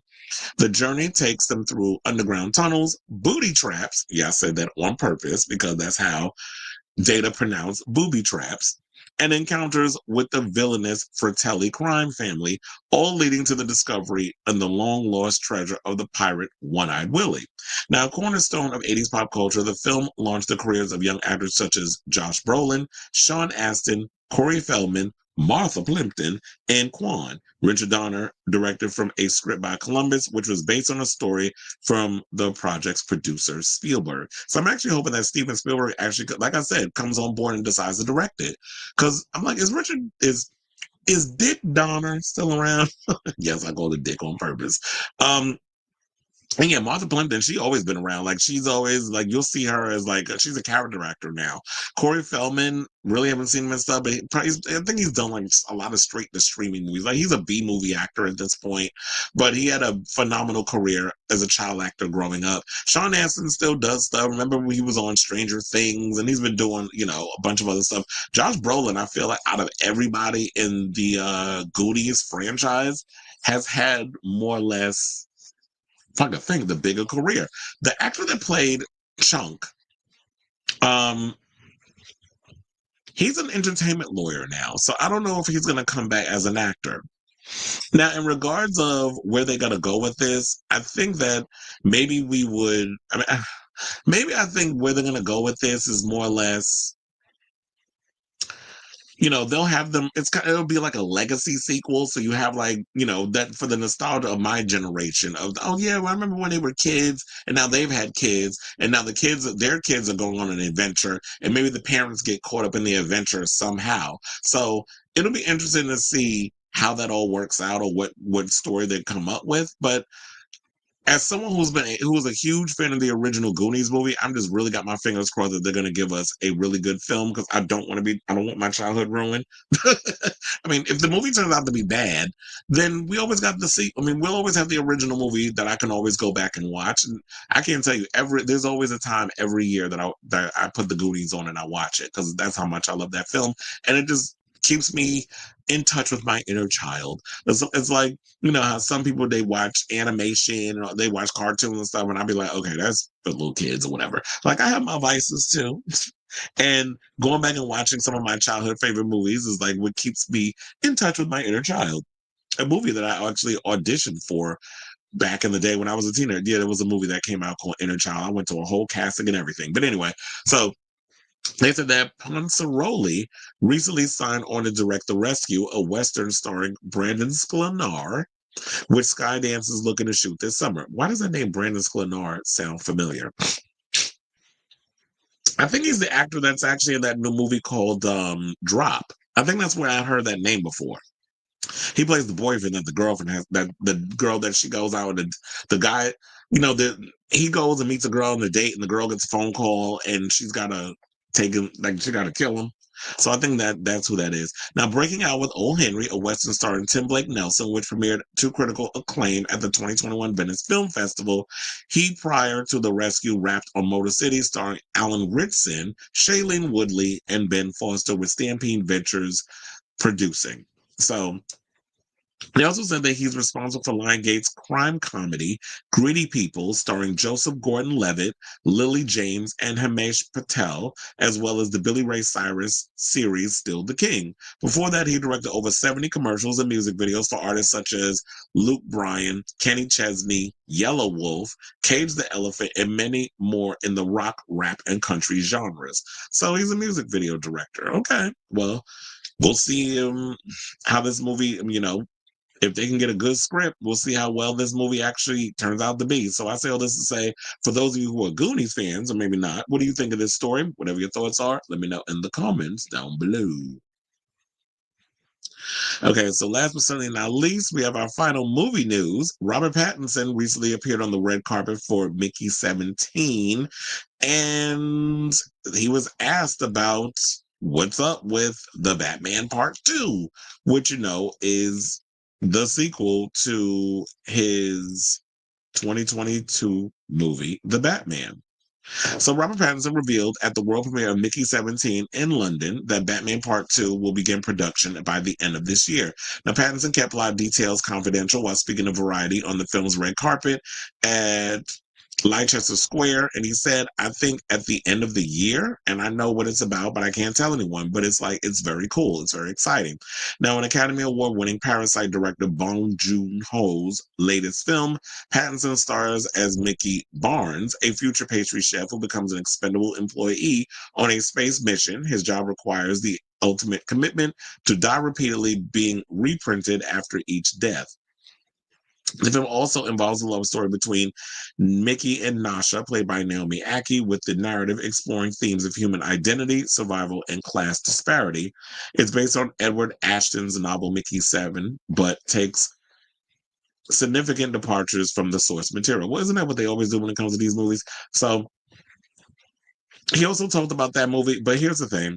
What I more or less was interested in was the Batman. And I'm irritated over the fact that the person who asked him about the Batman Part 2 didn't really go in further and elaborate on, okay, so what can we expect? Like, but then it's probably going to be hard because what kind of questions do you ask? Who's going to be the villain? I can't tell you. How far in the future is it going to be? I can't tell you. So there would be a lot of questions that he would probably be like, well, I can't say nothing because I've been sworn secretly, but it's a secret.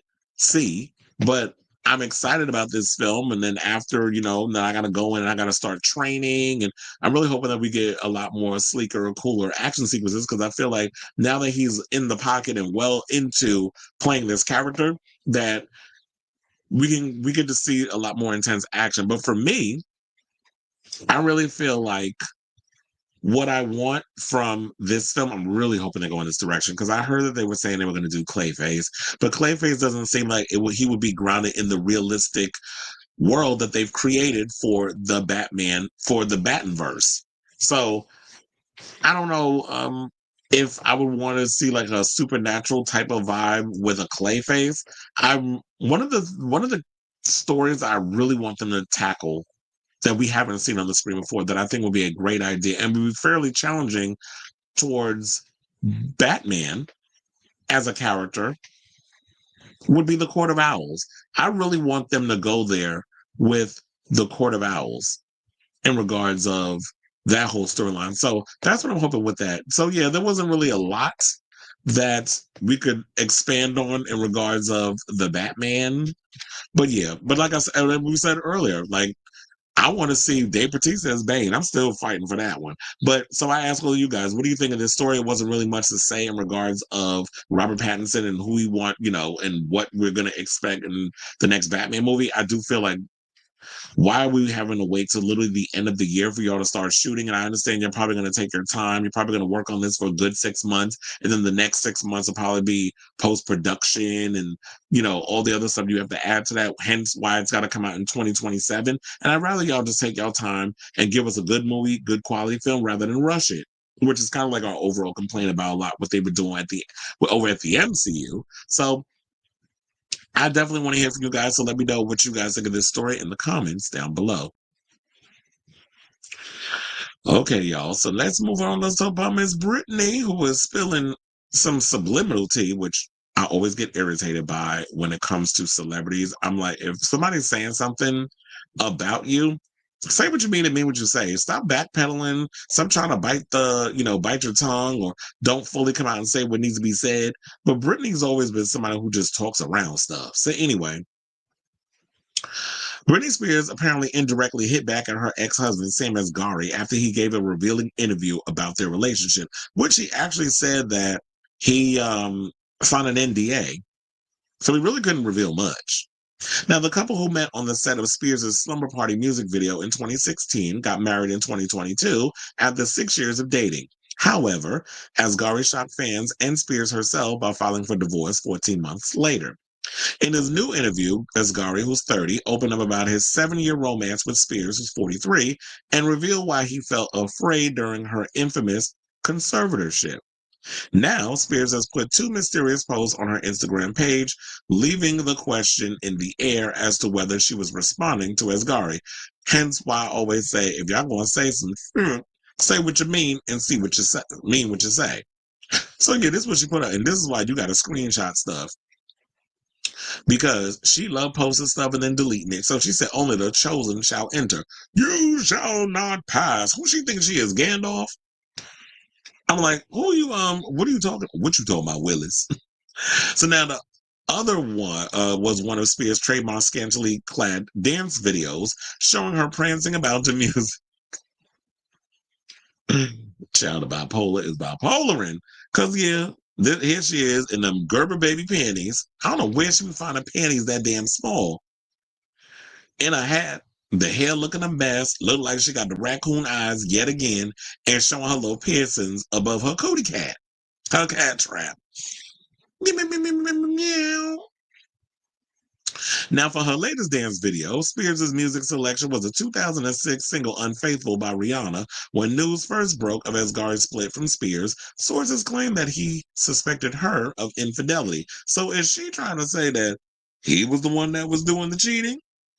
And she's trying to imply that? Let me play a song and do that as a sub and say, oh, sir, so dad, you talking about why you was feeling how you was feeling in the marriage, but you was out here laying it low and spreading it wide with new puss while you supposed to be my man, allegedly.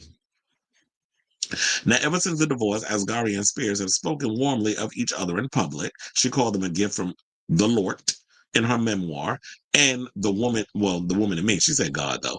And he returned the compliment by saying the praise made him smile. Now, Asghari has given a wide-ranging interview about his interview with Spears on an episode of the podcast, The Vile Files. As for Spears' conservatorship, which was terminated in November of 2021 after 12 years, Asghari admitted to host Nick Vile that it was strange for him to deal with. Spears was involuntarily placed under a conservatorship by a judge back in 2008, and her father, Jamie Spears, controlled her estate for its entirety. Now, here's the thing. Why is it wrong for him to say that it was strange for him to deal with? Because he said that was very strange for me to deal with. I got hit with that at the beginning of his relationship with Spears. When asked by Violet, Britney explained it to him. Asghari said that it was someone on Britney's team who made him aware, saying she didn't explain. Somebody called me and said, "Oh, just so you know, this is this, and make sure you're obeying by our rules," and stuff like that. Asghari, who immigrated to the United States from Iran at 12, said he initially feared that Britney was being suppressed and controlled, saying, "I'm coming from a country where I deal with this already. I dealt with women being suppressed and being controlled by men their whole life." Hell, let me take it off that picture. It's like, girl. He says, I dealt with women being suppressed and being controlled by men their whole life. So I was like, okay, this is weird, but wait a minute, this is America. Something doesn't make sense.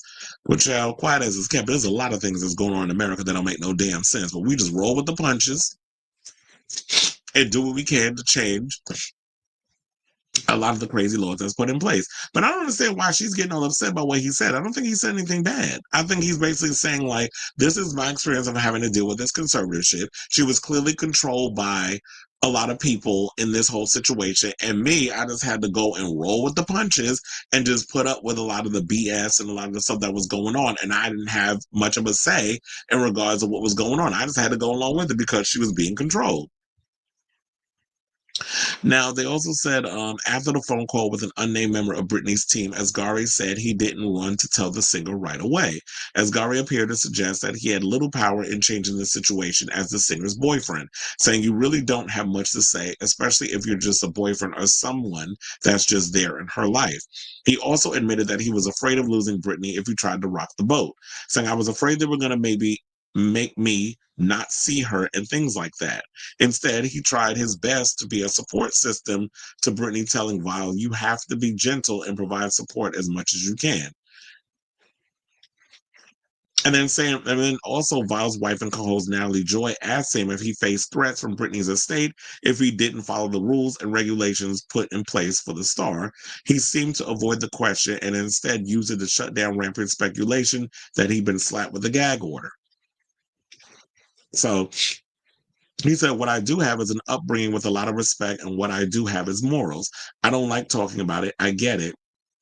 There's a lot of fans out and there's a lot of questions. It's almost weird if you don't talk about it, you know what I mean?" Now, when asked what it was like being in a relationship with one of the biggest stars in the world, he called it a college crash course in Hollywood and how Hollywood can be. He also seemed to describe Britney as a megastar who was vulnerable to the people closest to her, saying being in a relationship with someone that was such an icon and was at the top of her world, someone who Taylor Swift looks up to and everyone else is looking up to. He called her the blueprint, and that modern day pop stars are not even close to her icon status, saying, "I'm a fan now after being with her for 7 years. I saw what it took. It's a lot of hard work. It's a lot of things that happen in your personal life that's not worth the hard work." Now, he also admitted on the podcast that he signed an NDA saying you can't take a poop in Hollywood without having an NDA. That's the true part of it. That's crazy. He also said that it sucks when it comes to any romantic relationship ending, but he is still able to reflect fondly on the time they have spent together, saying, "I always hated the fact that somebody goes and talks about this and cries and tries to get attention or use it as leverage. It's my life. I lived it. I experienced it. But I think certain things you talk about in public and certain things you don't. And I think it doesn't matter what that cause was. I think what matters is the most is the time that we spent together, the things that we learned, and that was a big part of my life and her life as well." So it looked like it was that, you know what, I totally get it.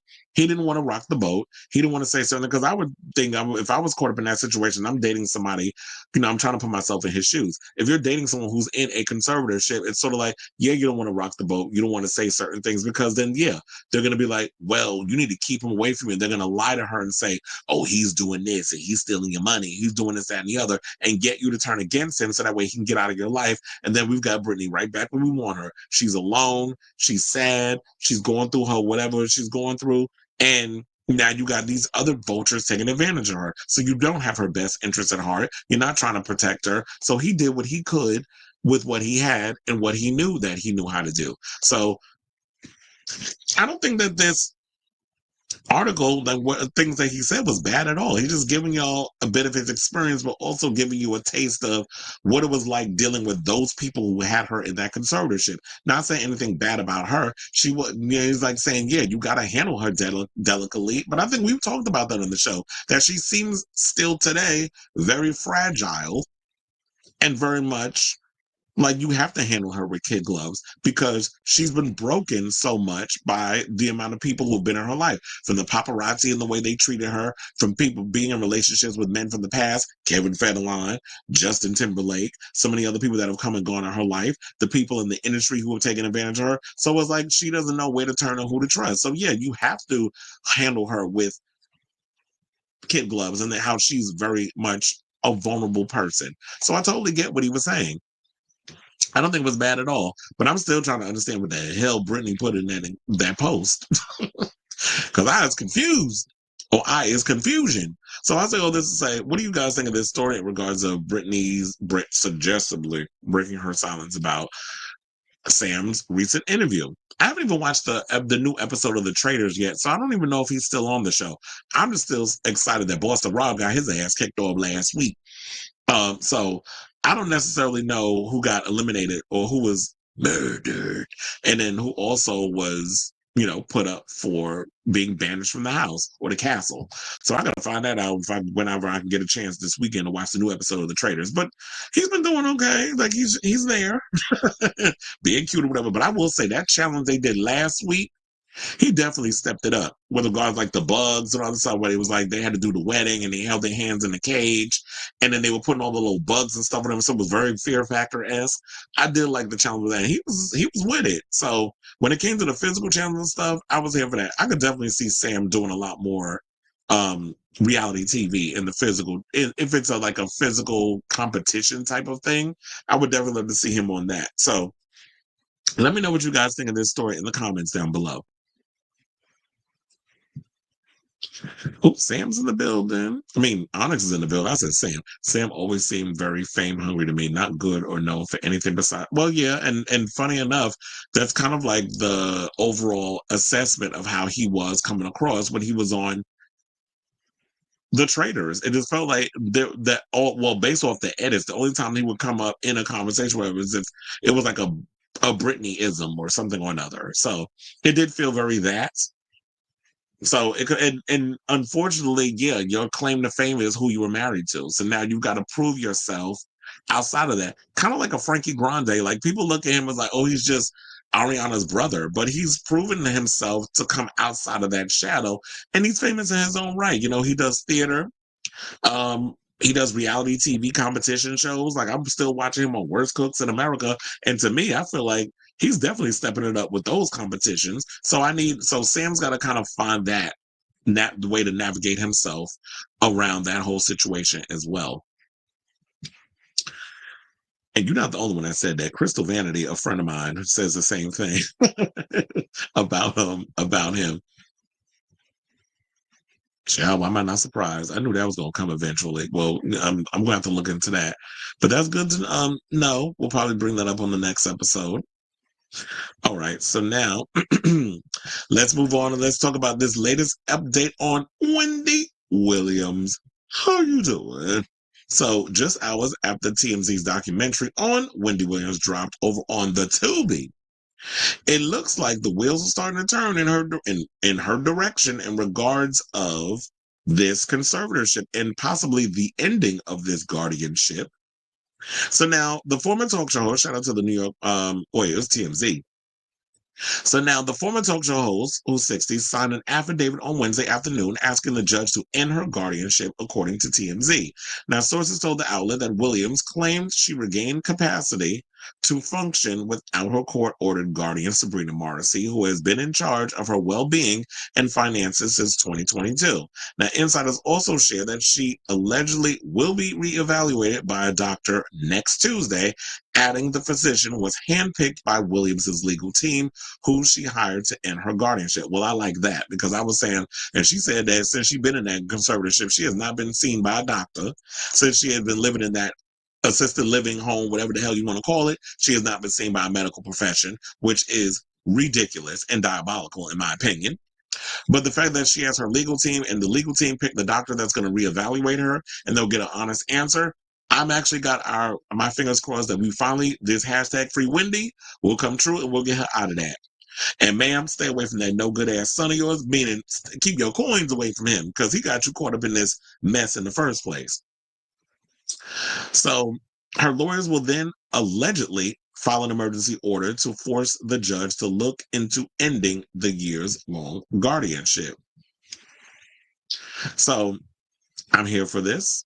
Now, Williams' attorney reportedly already has a plan in place if the judge turns down the request, with sources telling TMZ that Wendy will demand a jury trial to hear her plea. The Post has reached out to Williams' lawyers, with one declining to comment. Her other attorney, Jason Atlas, responded that everyone in the case has in Wendy's best interest at heart and will all expect that the ultimate outcome will be in line with those best interests. Now, the news comes after the outlet dropped its latest documentary titled TMZ Presents Saving Wendy, which is now available for free on Tubi. Now, Williams has been living in a New York facility, which she says is more like a prison. Now, in the doc, the beloved former Wendy Williams show host claims she only has been outside twice in the past 30 days, saying, no, I'm not allowed to go out. I can call you, but you can't call me. And this is what she told Harvey Levin, saying that, yeah, the times that she has, in the last 30 days, that she's only been outside twice. Now, Williams is not allowed to have visitors at the facility, so the interview was conducted over the phone. And as you saw, it was also like they had a cameraman who panned up to her window where she literally was doing the whole interview, looking down or on the phone as the camera from TMZ's cameras just filmed her that way. Which I actually thought was relatively genius on their part, which is why I said out of all the interviews that she's done between Jason Lee, who actually was interviewed in that Nightline special that just aired yesterday over on it's on Hulu actually. If you guys have Hulu, you can check it out. She did like a 1 hour, I think it's like a 1 hour special or something or another. So I'm gonna definitely check that out when I can get around to it. But there's like a 10-minute clip of it on YouTube that I watched.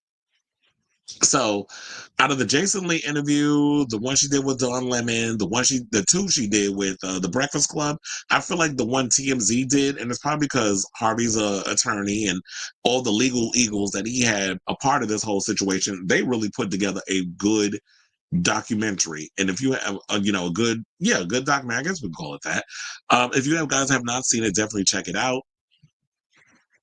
And she basically was saying that she wants her freedom back. And I do feel like that she definitely deserves her freedom back. I do feel like the system has failed her, and not only her, but so many others. And I really hope that with this thing going on with someone like Wendy Williams, that if there's anybody else who is in a similar situation like Wendy, that they will be able to use this case as a catalyst to catapult their own situation and get out of this messy conservatorship or guardianship that whoever's in a situation like Wendy. So I say all this to say, what do you guys think of this latest story surrounding Wendy Williams? I just hope that the legal document of her signing it actually is meant and worth something, because I know that people are saying like, well, yes, she has to go through a conservator and she has to go through this one or that one in order to be able to sign papers. But if she has people in place that have her signing these papers, then I hope it's worth something, and I hope they look over it, and I hope she gets out of this prison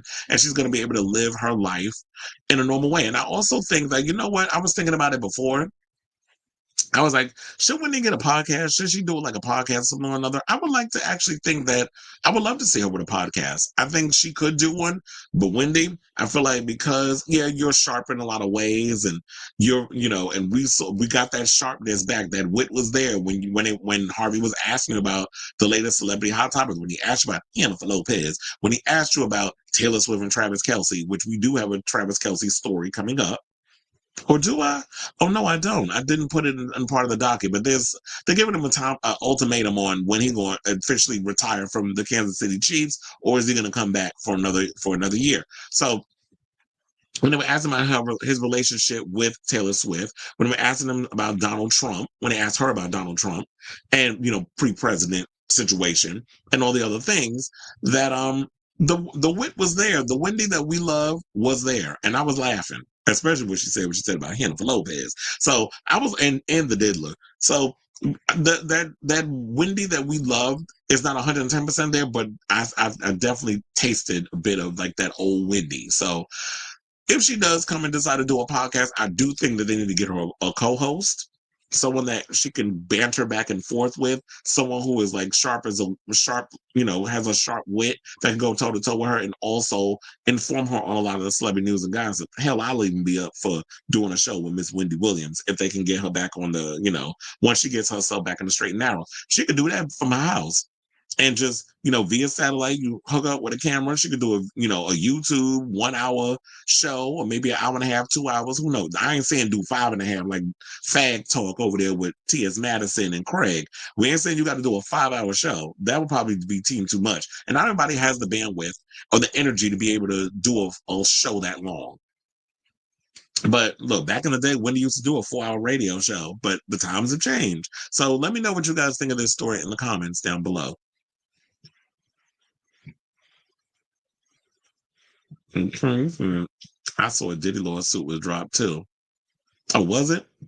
Well, I know there was somebody else filed another suit against him. It was some woman that filed a suit against him or something like that. So I know. So yeah, I've heard about that. But I'm just like, I'm so over talking about these Diddy lawsuits. Like every day, it's a new damn lawsuit. That I do think they definitely need to give her a reevaluation.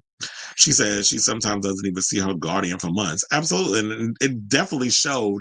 Based on what I got from it, and I got this around the time when they came out with the Lifetime thing, and then Sabrina all of a sudden want to file a lawsuit against Lifetime and the people behind that Where's Wendy Williams docuseries. They made her look bad, and I feel like she jumped only on the whole situation because of how she came across in the docuseries. But if you was about it, miss, you should have been up there checking on your client. You taking all this lady money, but you're not here checking in on this on one of the people that you've been put in charge to take care of in general. She didn't see her guardian the whole time. Of course she didn't, and it goes to show that the only time Wendy was seen was when the filmmakers were there, and then Will Selby will pop up every now and again, and you had that big back broad that would come up in there that she said that you need to go and get liposuction. I'm like, Wendy, you are a mess.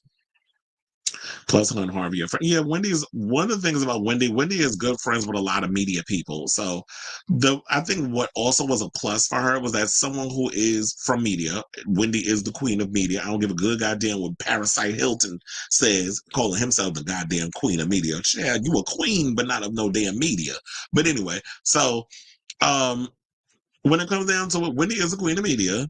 She has a lot of friends in the media space. So I think that it was relatively smart for her to use her media friends as a way to get her message out there and get her the help that she needs. And I thought it was smart on her and Alex's part to get her to start calling around, get Charlemagne on the line because she has a rapport with him, get Don Lemon on the line because she has a rapport with him, get Jason Lee to do what he needs to do to help her out because they have a rapport, and also Harvey because she's always been, look, Wendy Williams was TMZ long before there was a TMZ. So why not be good friends with Harvey and bridge that gap?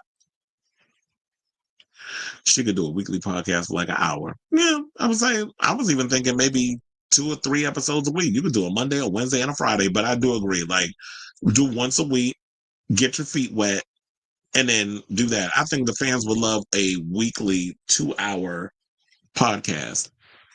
I'd be here for that. All right, now let's move on. Let's talk about Madonna because the queen of pop, since we talking about queens, went on her Instagram, and I remember this literally, and I kid you not, the post was up for 52 seconds before I went, and I was like, bitch, this is not a drill. I went into the Rebel Heart group chat that me and a couple of people that that are friends of the show are a part of, as well as I posted it on my main pages that Madonna is about to give us a sequel of sorts. She didn't necessarily say it's going to be Confessions of the Dance Floor Part 2. She did say Confessions of a Dance Floor Part 2 ? So it gives us an idea that we're getting a dance record. So Madonna got fans excited as she revealed she's working on a new album in an Instagram post she shared with her 20 million followers. But what got her fans even more amped up was Madonna, 66, revealed that the upcoming album will be a sequel to her hit 2005 album Confessions on the Dance Floor. And here's the thing, sidebar, before I get to the rest of the story, shout out to Felix because he gave a title for the album that I was like, oh my God, that would be perfect. He said that they should call it Return to the Dance Floor, Return on the Dance Floor, something or another. I was like, there's murder returning to the dance floor. Oh, wait, that's Sophie Ellis Dexter. But I was like, that would be a good title. It's a sequel of sorts. It was like Return to the Dance Floor, and it's like more of a. I feel like she should go in more of a house direction, in my opinion. You didn't really go there with Confessions on the Dance Floor. It was more or less, we had like French house. There was different disco element. Then you had like the ABBA stuff. So we went into disco. We went into all these other elements. But I feel like I definitely want like a harder, faster BPM. I also shout out to Stefan because he was giving some good ideas. Who does the Madonna Louise Veronica Ciccone podcast, and he had on Caswell, who is like one of the well-known queer rappers in the hip hop space. He had him on. He's a huge Madonna fan as well. And they were giving like notes and ideas on things. And they said that Madonna should do like a song that's like 10 minutes. And I'm like, that would be epic if Madonna would actually give us like one of those like a 10-minute dance track, similar to Daft Punk's Too Long. If she goes into that direction with that, with Rome Anthony, shout out to him. Did he pass away? I feel like I think Rome Anthony might no longer be in the union. I'm not sure. I may have to check. But when it comes down to it, I would love for her to go in that direction where it's just like a dance song that starts out one way and it just builds and builds and builds until it takes us to like this euphoric high. Like if she gives us something like that, I think that would be iconic. Everything does not have to be this 2.5 minute situation because of TikTok. Because let's be clear, we about to go in on them little critters or them baby critters in a second, because you little monsters, y'all tried it by trying to come for Madonna and with your little comments, calling her old, trying to say that, all of a sudden because Abracadabra is this big hit, that all of a sudden Madonna wants to come out and announce an album. First of all, let me get y'all together real quick and then we'll get into all the other things I have to say. Madonna has been letting us know that she's been working on music for quite a while, even after she wrapped the Celebration tour. When Stuart Price released that little mix, and then back in like November, December, she was showing us like she's been in the studio working on music. She's been flying back and forth to London to work with Stuart on some music. And then there was some pictures that we saw where you see her here. She's in a tracksuit. Now, when Madonna put on a sweatsuit, oh, it's on and popping. She about to start doing some aerobics while she's singing. So she was kind of alluding to the fact that this is what we were going to be getting. And I feel like the fans for the longest, whatever we talk about, that she's been in the studio and working on dance music. And remember, she did say, I think it was a 50 questions or 70 questions for, what was it, for Vogue or whatever, how many it was. And they asked her what genre would she like to, I'm paraphrasing, if there was a genre of music that she wants to work on with her next movie, she said house. And when she said that, I was like, bitch, let's get to it. Not bitch, like, bitch, how we gays go and say bitch as a term of endearment. So Madonna has been talking about working on dance music, and let's be clear. If it wasn't for Confessions on a Dance Floor, there would be no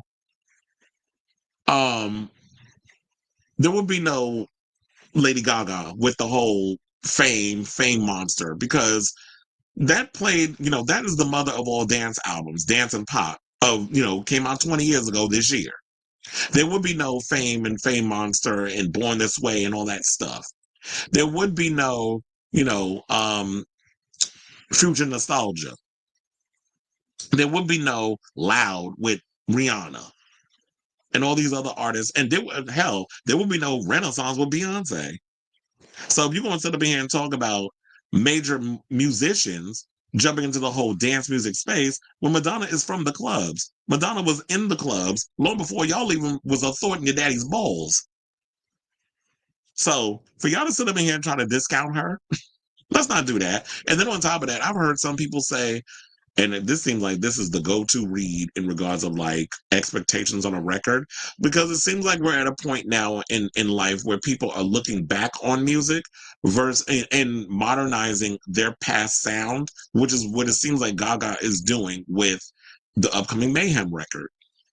She's going back to her roots. Madonna never left her roots. I mean, her roots were always there. She kind of went off and did other genres. But when it came down to people talking about, oh no, that's a misfire, she didn't kind of just retreat and almost quit music and leave music on the side of the road because y'all wasn't like an art pop. So she had to be, oh, y'all won't take me serious no more because the gimmicks are out gimmicking. The gimmicks are becoming bigger than the me as a musician. So now I got to back away and I got to show you I can sing and I can do this and I can do that. So now I got to do Cheek to Cheek. I got to do Joanne. I got to do all those things. Madonna went off and did all her other stuff. So you can never count her out about stuff, whether you like or dislike her music. And there have been, trust me, believe, there are songs and things from Madonna's albums that I don't particularly care for. You already know how I feel about when I talk about Madam X. It's my least favorite Madonna record. However, there are songs on that record that I love. I love God Control. I love, there's a lot of songs on that record I love. Rebel Heart, there's some songs on that record I love too. It's all over the place. It lacks focus. It just seems like it's a bunch of damn songs. And the one thing I do love about her now is that she stopped working with all those, the stems. And she was talking about the stems and working with all these different producers. I'm glad she walked away from working with a whole hodgepodge of producers and doing things via satellite. Hell no, that's not you. I need to work with one producer in the studio, face to face, because that's how you get that true, authentic vibe. Madonna goes off energy and creativity, and you have to be in the room with her in order to get that done. So I'm like with her. Like if it's me, I want the producer and the engineer and me. That's it. Everybody else get the fuck out. I mean, if y'all want to come in and visit and kiki a little bit, we can do that. But no, I don't need a whole 20 room full of 20 people. Y'all smoking weed and drinking. Nope, this ain't a party. Y'all can dance to the music when it's done and it's printed and I put it out there for y'all to listen to. But for now, we got to concentrate, we got to work, we got to put it together. So yeah, so I didn't even get to what the hell she said because I have, when it comes down to this, I have so many thoughts and I'm really trying to focus on my thoughts. So I apologize if like my mind is all over the place. We're trying to get all my thoughts out. So she said, my Valentine's Day gift to all my fans is to let you know I'm putting my heart and soul into my new music, and I can't wait to share it with you. Confessions Part 2, just nobody tell Usher. Now that's funny. She concluded with the post that included photos from a studio session set to her song Future Lovers.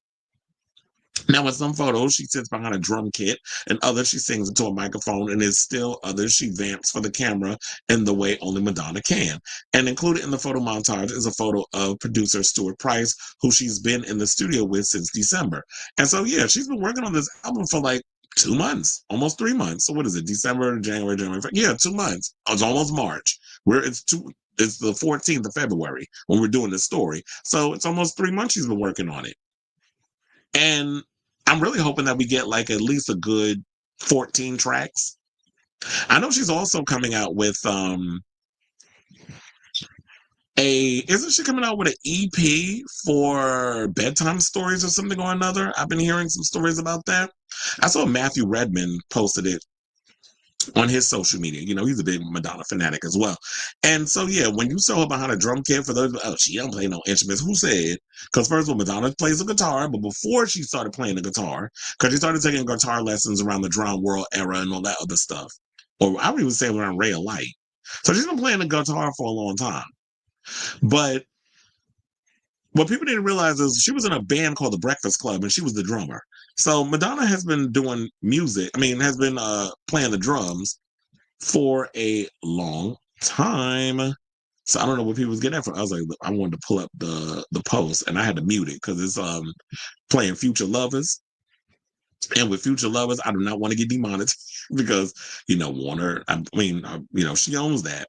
So she says, working on new music with Stuart Price, these past few months have been medicine for my soul. Songwriting and making music is the one area where I don't need to ask anyone for their permission. This is what she wrote a while back, where some people thought that, okay, here she is throwing daggers at, what was it, Universal, because they won't give her the money that she wants to make for this film of hers. She wants to make the biopic. She wants $100 million. And she feels like that they're not giving her the money that she wants for that budget. And my question is, does the Madonna movie biopic need $100 million budget? I feel like when it comes down to the costumes and all the stuff, she could just go in the archives. They could recreate those clothes. I don't know how fragile the fabrics and stuff are, but she can recreate a lot of those iconic moments. That can come from the studio. And the music, you pretty much own the music. So you can license a lot of the songs. So what kind of budget would you need? That would need to be $100 million. It's quiet as it's kept. I even said the Michael Jackson biopic, for some godforsaken reason, I was like, I don't even know how the hell that budget is $150 million. And it's about to go up again because they're about to do the do reshoots for the third act. So I still don't understand why that budget is what it is, but whatever. They better hope they can recoup that coin. So, Price also acted, in addition to working on her producing the album Confessions on a Dance Floor. He also was her music director for her celebration tour in 2023-24. The new album will be her first since 2019's Madam X. Now, no release date or even an estimate of when the new music would drop was revealed by the 7-time Grammy winner. Now, I will say this. Maybe we will get the album. I do feel like we will get the album this year, but probably I feel like a single will probably drop late spring, early summer, and we probably will get Confessions in the fall. Another thing that Stefan said that I absolutely agree with, I was like, oh my God, that's a perfect idea. I feel like if she does go on tour, and she will go on tour, they even said what I've been saying, that she needs to do like a little couple of dates at Madison Square Garden and just do that as a residency, like Billy Joel. I don't think she'll do it. But I feel like with this Confessions tour, because I'm sure she's going to go on one, maybe she'll be able to raise the money that way and use that money to make her biopic and go independent. That would actually be the smart thing. But I would take all the money that I earned from this tour and use that as the budget for the movie. Because if the studio's not going to give me the money, then I'll make my own damn movie. Take a risk. I know they always say never use your own money to make your own movie, but she ain't like Jennifer Lopez. She actually has an idea in her mind that would actually work. Hannibal kind of comes across like a dimwit / puppet that really has to be told what to do rather than actually come up with an original thought in her brain. And that's no shade. Well, maybe it is coming off a bit shady, but I'm just saying Madonna is very much a creator. So use your money to make your own movie. Take the big risk. But they said that she should just tour the first Confessions album, the new Confessions album, and then sprinkle a couple of classics in there, like, Live to Tell or Open Your Heart, like a lot of the old songs back in the day. I do feel like she should incorporate a lot of her classics from like the early aspects of her career and then just merge them in, to sprinkle them throughout Confessions, the first album and the second album. If she did that, that would be perfect. You don't even need to kind of go and look back and do the nostalgia thing because you did that with the Celebration tour. So that's all I think I have on that. And they didn't really I didn't see any crazy comments and stuff about that, except I think I did have, hold on, a couple of comments in my that I screenshotted or screenshot. I have to see if I saved them. I hope I did. Oh yeah, I did. Hold on. So one person said, chart data said Madonna announces new music Confessions Part 2. Some bitch by the name of Countess that probably paid for her blue check says she is too old for making a new album. Her story is over. Huh? So now there's an age limit on when you should make music? I didn't know that because what age didn't the Rolling Stones just come out with an album that they just won a Grammy for? And they all in their damn 80s. Billy Joel's still releasing music. He plays, his new single, whatever, when he was doing his residency. Who else was putting out music that's of a certain age? Cher just dropped new music. She's in her 70s. Way older than Madonna. So I'm sick of people with regular jobs, you cubicle girls that want to run around and start throwing shade at somebody who actually is doing the thing that they love, and you telling them that they need to hang it up because she has no more story or she's too old. It's like, how about you worry about what you need to be doing? Another person says she saw Gaga reheating her nachos, so she opened her own fridge to see if anything's left. So she needs Lady Gaga, who Lady Gaga tries to act like her career doesn't stem from a lot of what like Madonna's blueprint. But yeah, oh my God, I totally forgot. So then they went up saying the litmus test, and then we can wrap this up. That they went off and said that if Madonna, when she comes out with the album, she needs to be more Lady Gaga and less Katy Perry. So that seems to be the new shade because everybody says like Lady Gaga is looking back, but she's looking back and rejudging her sound the right way, which is like it's the old stuff that she did back in the day, but it sounds more fresh and modern and more polished. Whereas back in the day, everything was a little sloppy, was a little like it wasn't fully polished. Now it seems like it's more polished because she's more sure of who she is as an artist and as a performer because she's been doing it for 15 years. And what people need to, well, almost like her, that's another thing people need to realize too. Lady Gaga's career is still in its teens. Madonna's career is 4 decades. She's been doing this for 4 decades. So for people to try to throw shade at her and talk about, oh, trying to copy or be like this one or that one, it's like, her career is lasted longer than these people that y'all feeling no ways about. And I don't think Lady Gaga is feeling no ways about this. She's more focused on what she got to do and get mayhem out here doing some other stuff. It be you stupid ass stands that sit around starting this mess because y'all need a click and a like on your tired ass Twitter. So I say all this to say, what do you guys think of this story? Are you excited? And I'm killing the noise in regards to these fans with the fandom and they BS. But are you guys excited for this new Madonna album? I'm really expecting like, you know what, her working with Stewart, that they're definitely going to create magic in the studio again. That definitely she's going to push the boundaries of, you know, getting dance music back on track. Because with all this craziness that's going on in the world right now, we definitely want to just take our mind off of all the craziness and the fighting. And I just want to get back on the dance floor and just sweat out my perm, even though I don't have one, but you know what I'm saying. And then just have a good old time. And then they were also saying something or another that should there be any collaborations on the album? No collaborations. But if there was one collaboration that I think would be a zeitgeist moment, I'd need her and Kylie Minogue to do a duet. I know Kylie Minogue already released a new single today. She's about to start kicking off this world tour that I'm excited for, the Tension Tour.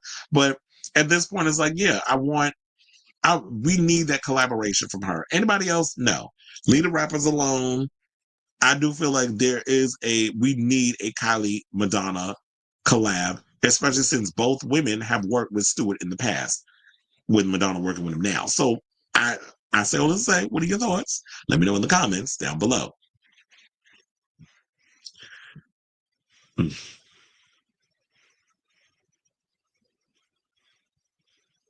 Okay. So Felix said if she does make a sequel, it should be called Return to the Dance Floor. Yeah, it could even be a song. Yes, and that I would say that would be perfect to call that. Do they forget Gaga will be old? So that part exactly. I mean, hello, she's about to be 40 next year. So if you're gonna sit up here and try to read somebody on age, it's like, your fave ain't a spring chicken either. Like she's about to be in her she's about to turn 40 in 2026. So if y'all wanna come out here and start reading, we can start reading. Yet finally enough talk when finally enough love came out.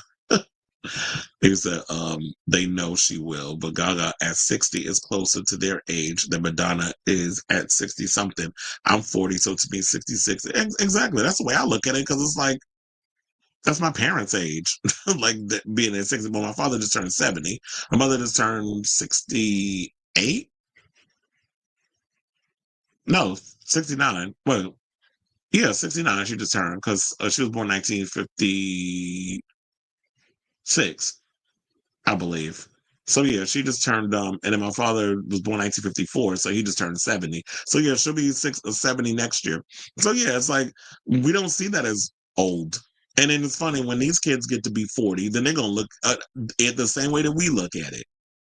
And then they're gonna regret saying that shit. They know she will without it. I'm 40 to me 6 years old, but to the infested STD critters, 66 is too old unless your share ascending. The whole ageism thing is so tired. They haven't moved on. All Lady Gaga had to do was say, "I'm sorry, I lied. Madonna sent no email," but instead she wanted to vilify Madonna and play the victim, which is what she usually likes to do. I still have to watch that episode of Hot Ones with her. I heard it was good. She got over 1 million views on that one. I think the album will be out by August or September. That sounds about right. That I think it would come out late summer, late summer, because August, September is late summer. I say drop a single around April, May, for Pride Month. So that's what I would like to see. Yes, with the demo, something's coming over. Oh, okay. Oh, you're talking about the shit. What was it? The EP for Bedtime Stories. Yeah, she said Madonna. He said Madonna could do songs from both Confessions albums. Yeah, that's what I was saying. I agree with that. I like the whole idea of both the Confessions albums and then just sprinkle, because she has enough songs between the both of them, and then just sprinkle a couple of the classics in between. Sergio says, "Christian with the absolute best." Well, thank you. I appreciate it. The comment. And it said, Cher says she was going to do one more album when the second part of her book comes out. This is a live show. He's like, "Are you really live? Or is this thing recorded?" Have you ever considered coming to Berlin? Yes. First of all, I definitely want to come to Germany. I mean, first of all, the men out there and some of them parties y'all be having. Yes, I want to come to Germany. First of all, my great grandfather was German. So yes, I would definitely love to come.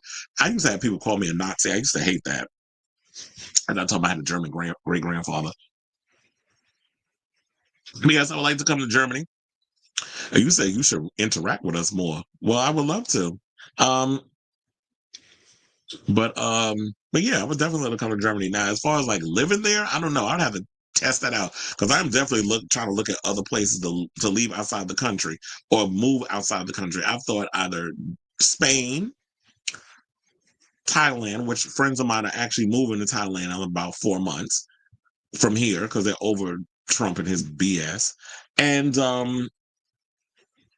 Germany, I've thought about Berlin. I heard, well, it's got to be the city because that's where I would love to. I'm all about the city aspect. I ain't moving to no damn suburbs. She's on the right track, baby. She was born this way. Okay. Yes, all the lovers. I think it worked on Get Out of My Way too, right? They need to find a way to get back the original nonstop mix. So, thank you, because you want to know something what pisses me off? The nonstop mix.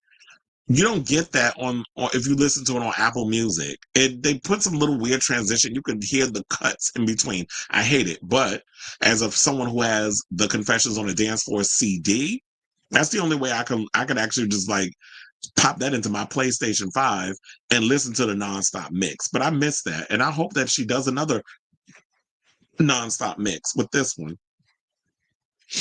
Well, you said, I feel Warner should do a special edition, both albums with both photo shoots priced at 50. Well, yeah, I would definitely think that they should put out a double album of you get the original Confessions album and then you get the new one, and it's in a like a steel book type of package or something or another. Like I would definitely get that. I would get two of them. One I would keep wrapped up that I could have, and then one I would just open up and have for my. Well, I have both of them for myself, but one I would have that I will never open, and one that I will open.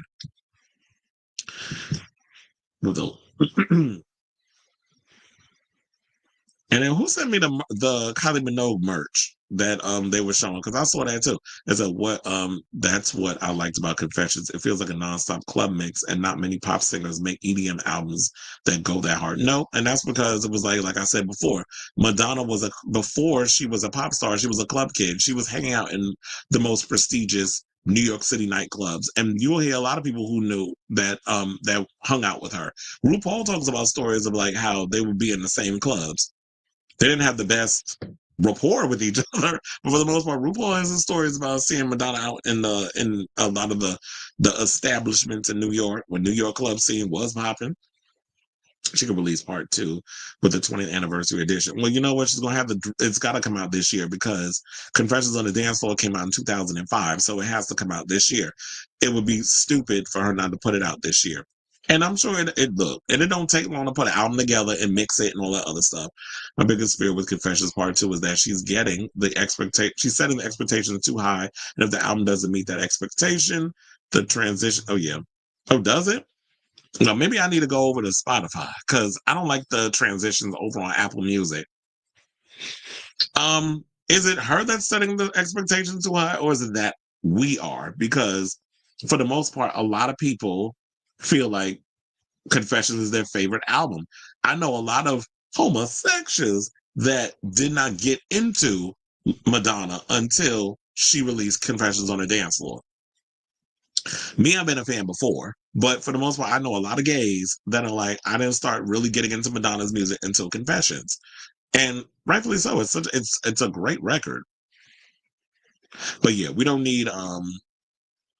I do hope that with this album that she does take us, and I wanted this from Kylie, but I feel like Kylie didn't really go there with it. I definitely want her to take us on some euphoric highs. Like I want that feeling like my spirit is about to be lifted to the astral, the astral plane. Like I want to be taken, I want my soul to just leave my body when I'm listening to this record. Like I definitely want my spirit to be screaming and losing its shit. Like I definitely want those euphoric highs, and I hope she gives us that. And I wanted that from Kylie with the Tension record, but I feel like there were parts that she did take us to those euphoric highs on the first album. Vegas High is like an euphoric dance track. Damn, what was the name of the song that was like track 2 on the first Tension? Not Taboo.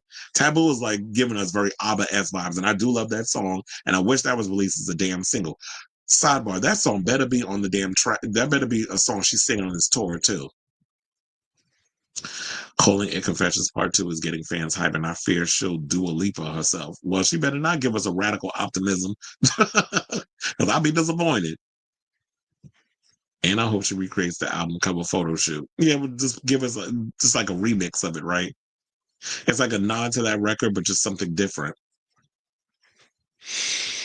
All right, so child, let's get into this story with Shakira, who has been accused of copying Beyonce's Renaissance tour. So it looks like Shakira wasn't exaggerating when she said she took notes at the Renaissance tour, because according to some people, they literally are saying that Shakira's new tour that is currently going on right now is a carbon copy of the Renaissance tour. So now Shakira has been accused of copying Beyonce for her La Mujeres Ya No Lloran world tour, which officially kicked off this week on Tuesday in Rio de Janeiro, Brazil. The Hips Don't Lie hitmaker, 48, who won the Grammy Award for Best Latin Pop Album earlier this month, has embarked on her first tour in 7 years in support of her 2024 LP of the same name. However, social media users were quick to point out some similarities to Shakira's concert and Beyonce's record-breaking Renaissance tour in 2023. Fans were divided as they shared thoughts on Twitter after one uploaded side-by-side comparisons of the stage set up from each of the tours.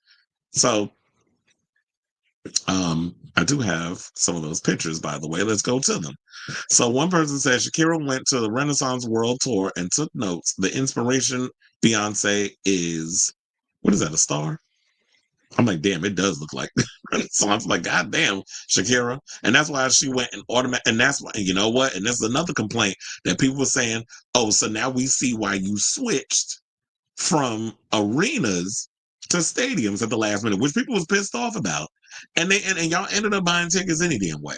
So y'all bitching was for 9. Okay, so then another person said, girl, she took more than no, she took the whole setup. And then they said, look, even the dances, okay, sidebar, first of all, Shakira, child, your dances is cute though. So I'm not gonna hold you on that. She do got some cuties up in here. Why this one in the front look like Boomer Banks? And this one look like Arietti. And so the other one said, no, that's actually insane. She should sue because WTF is this blatant plagiarism. And another person said, and we love that for her. Well, you won't call it plagiarism? I mean, look, there's no new idea under the sun. You could take inspiration and put a remix on something you already saw. But I do think like, okay, the silver, first of all, Beyonce didn't invent silver. But I know some people say, but look, if Beyonce did this, y'all will call her all types of thief Beyonce. You will call her say, oh, she's stealing, or she did, so she had no originality. And those are the things that y'all did say about Bey back in the day. So when it comes down to it, There is no new ideas under the sun. It's just how you take those ideas and work it for your own benefit, is what I say. Another person said, took notes, photos, videos, files, etc. Okay, that is funny. Another person said, Shakira went to Renaissance and left with a PhD in Beyonceology, true queen behavior. Another person said she said it herself that she was there to take notes. Another person said, I would have gorged on Rennie Tour nachos, too literally the production of our times. Another person said she's allowed. So yeah, they saying that they, you know what, they take inspiration from each other. And the other person said it's called plagiarism. So, and then there's some people that don't have a problem with it because they said that, look, they're good friends. So I don't know why people getting all upset over the fact that Shakira basically took some notes when that's what she said she was going to do. But yeah, there's a lot of tweets up in here. I don't know why everybody's taking this as being a negative, whether this was inspired by Beyonce or not. Her and Shakira have been good friends for years and have taken inspiration from each other for decades. They both have said it themselves. No need to form fake beef between them. That's what I'm saying. If Beyonce is not getting all upset over this whole situation, then why not? I do like this little jumpsuit she got on. It's cute. With the whiteness, Shakira's so damn skinny though. And the good thing is, look, I told you my generation's 40 is not your parents' generation's 40 because Shakira looks like she's still in her damn 20s in this photo. I think I had another one, which was a side by side of like when Beyonce had the giant horse, and then Shakira has like a wolf, a she wolf. But Beyonce is not trying to not hot, she gonna show off that body yada yada and that thigh gap. So yeah, there goes the wolf. But you obviously know which song she's performing when you see that. There's a she-wolf in the closet. And then, yeah, so then there's this picture.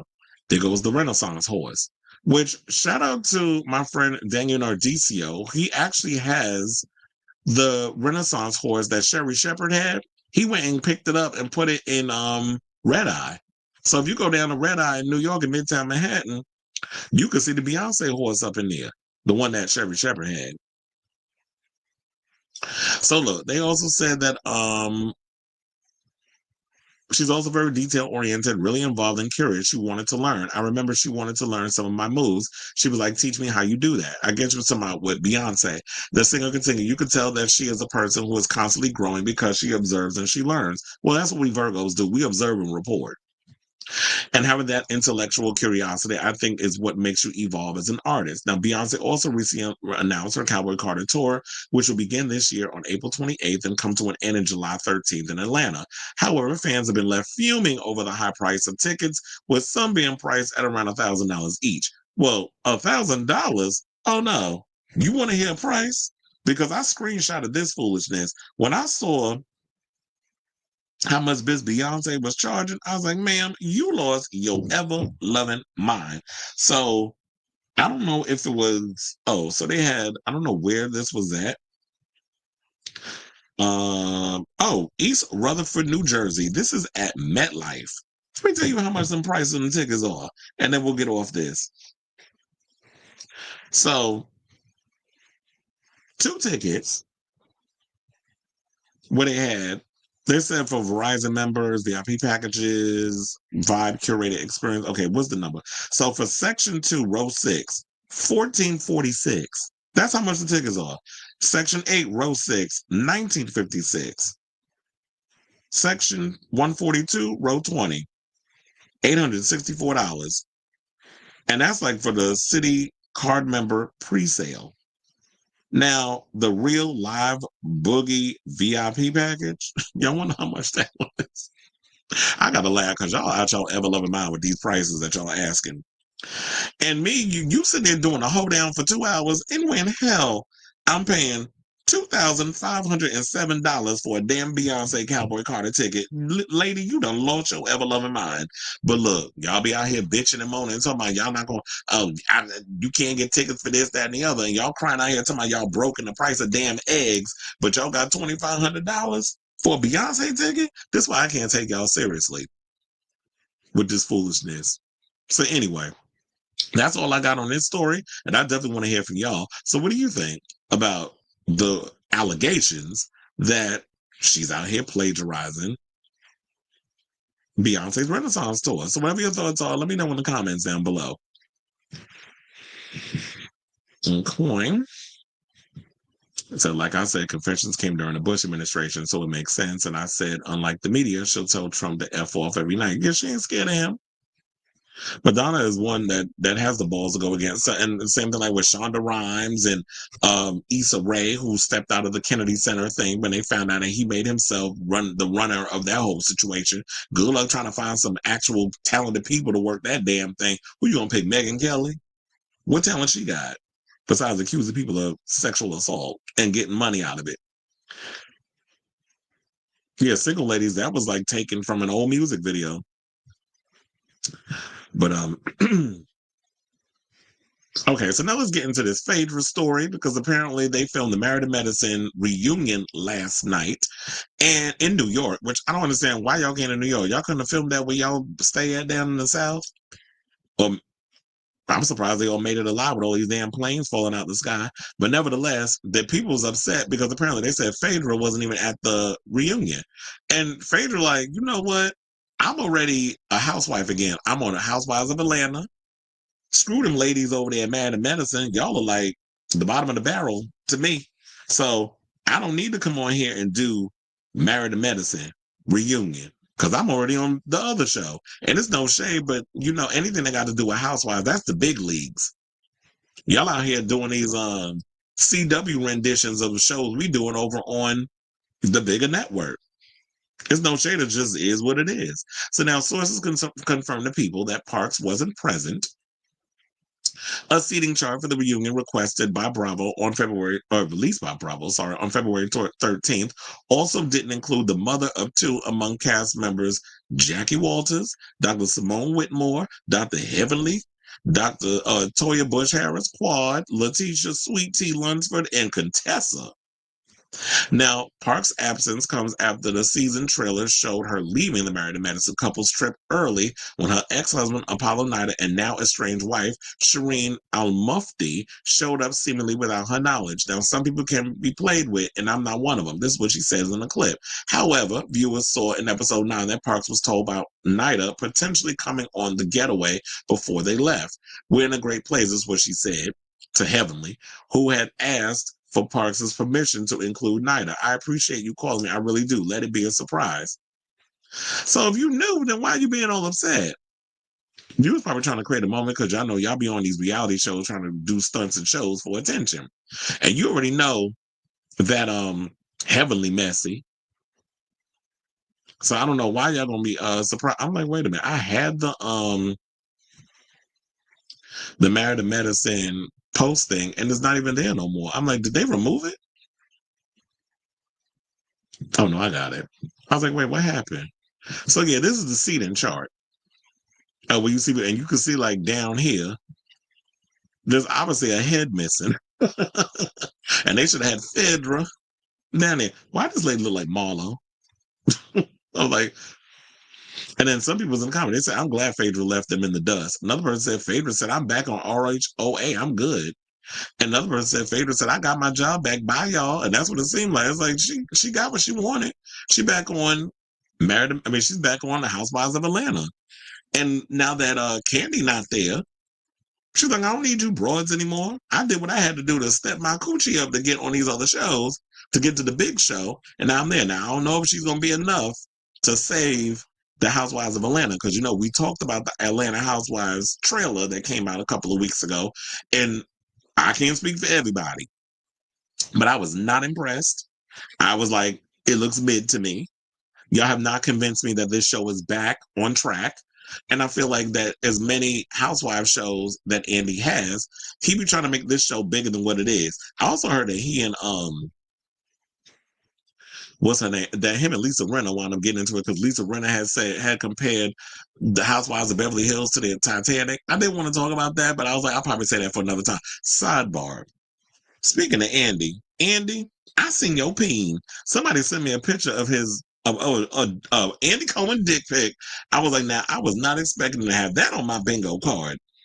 It was a mirror selfie, definitely was shirtless, no head, but it's from a very valuable source.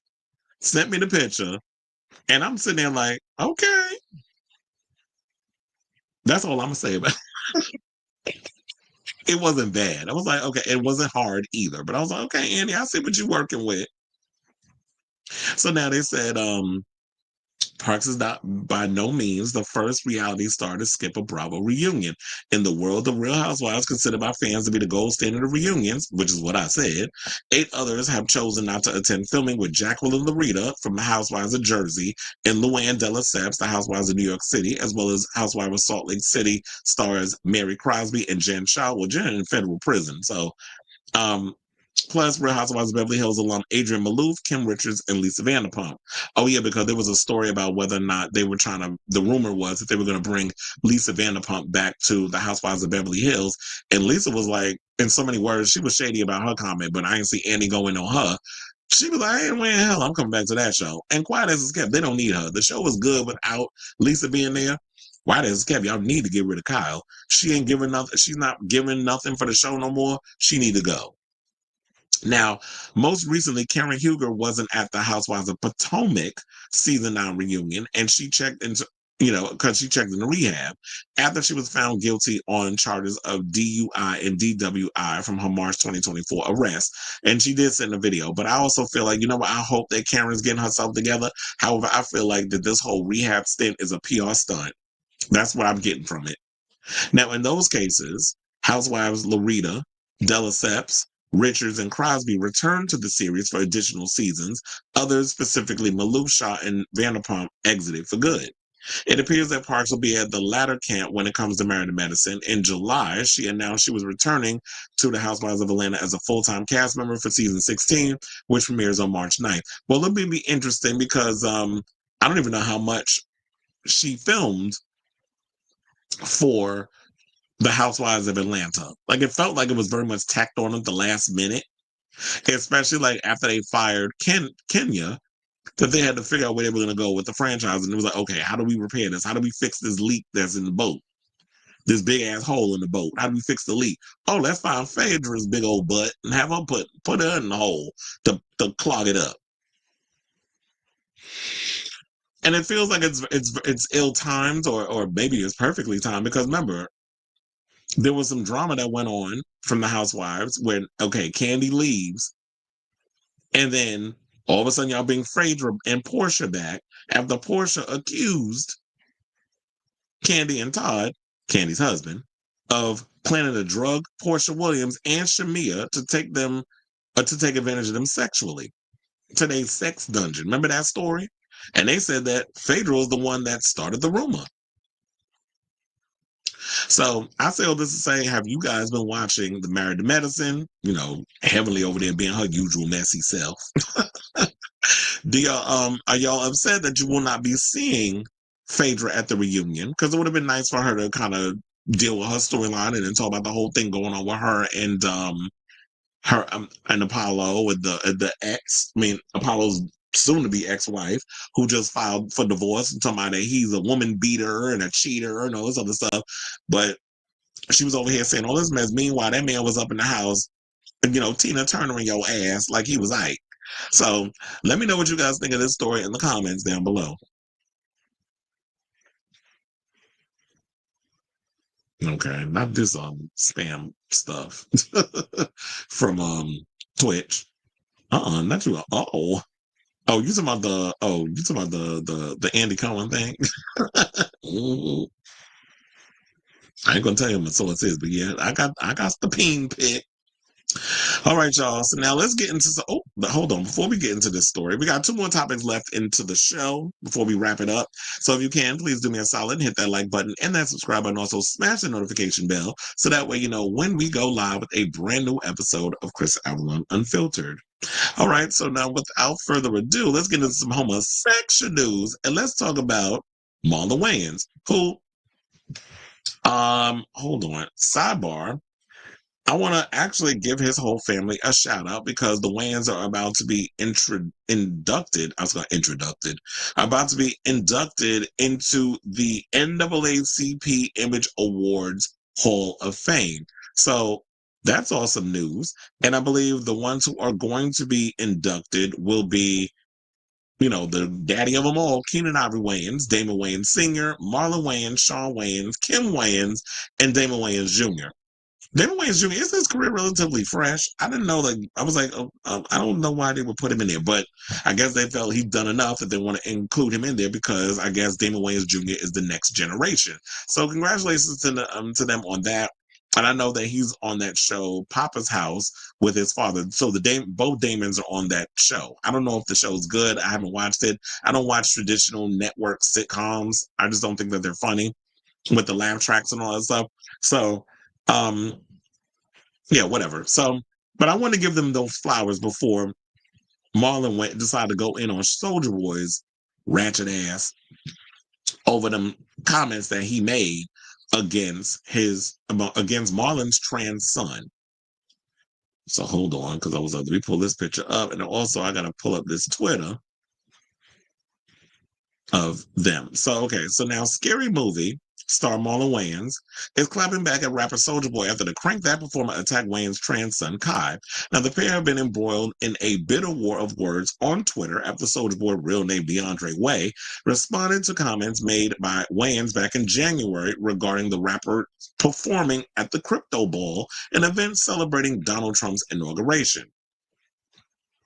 Now, Marlon Wayans reportedly said on the 101.1 The Wiz radio station last month that nobody cares about rap star Waze, so he needed to perform at the Trump event to get that check, which he's absolutely right about. It's like nobody, to be honest, nobody was out here that upset over Soulja Boy performing for Trump like they were about Snoop Dogg and Rick Ross. People were more upset about them doing it versus Soulja Boy. Like Soulja Boy, you had all I know about him is that damn Crank That Superman and all that bullshit. Like, I don't know no other songs from him, but he's managed to maintain a sense of relevancy in the music industry. Now, on February 11th, which was Tuesday, Wade shared a fairly mild response, calling the actor a B and not funny. I won't go that far. Like, there's been moments where Marlon jokes don't be landing, but you ain't gonna deny that him as well as the Wayans family, they have a long legacy of comedy and their place in the world of comedy. Now, over the past 48 hours, Wade's quips have become increasingly targeted against Wayne's son Kai, who was a trans man, because it's like you can't even come for the son. I mean, you can't even come for Marlon, but you got a whole lot to say when it comes to the trans child. So it's like, yeah, I'm gonna throw out the homophobic, transphobic stuff because it's a go-to. But hold on, let's go to this picture. Oh, wait, no. Let me not blow that wad just yet. He said, I can't believe I'm arguing with a ninja that dressed up like a white bitch. WTF is wrong with me? Wade wrote yesterday on, which was the 13th of February, referencing Wayne's role as, in White Chicks. And then he said, ain't your son a rhymes with granny that sucked dick? He wrote in one post, and then in a follow-up, shared a screenshot of the news articles regarding Wayne's support for Kai. Oh, so you want him to be one of those incel-type parents that denies or looks down upon their child for being a part of the LGBTQIA plus community? And him playing a white woman on camera, I would rather him dress up in drag and play a white woman than you being a ninja that's tap dancing for a fascist and a racist.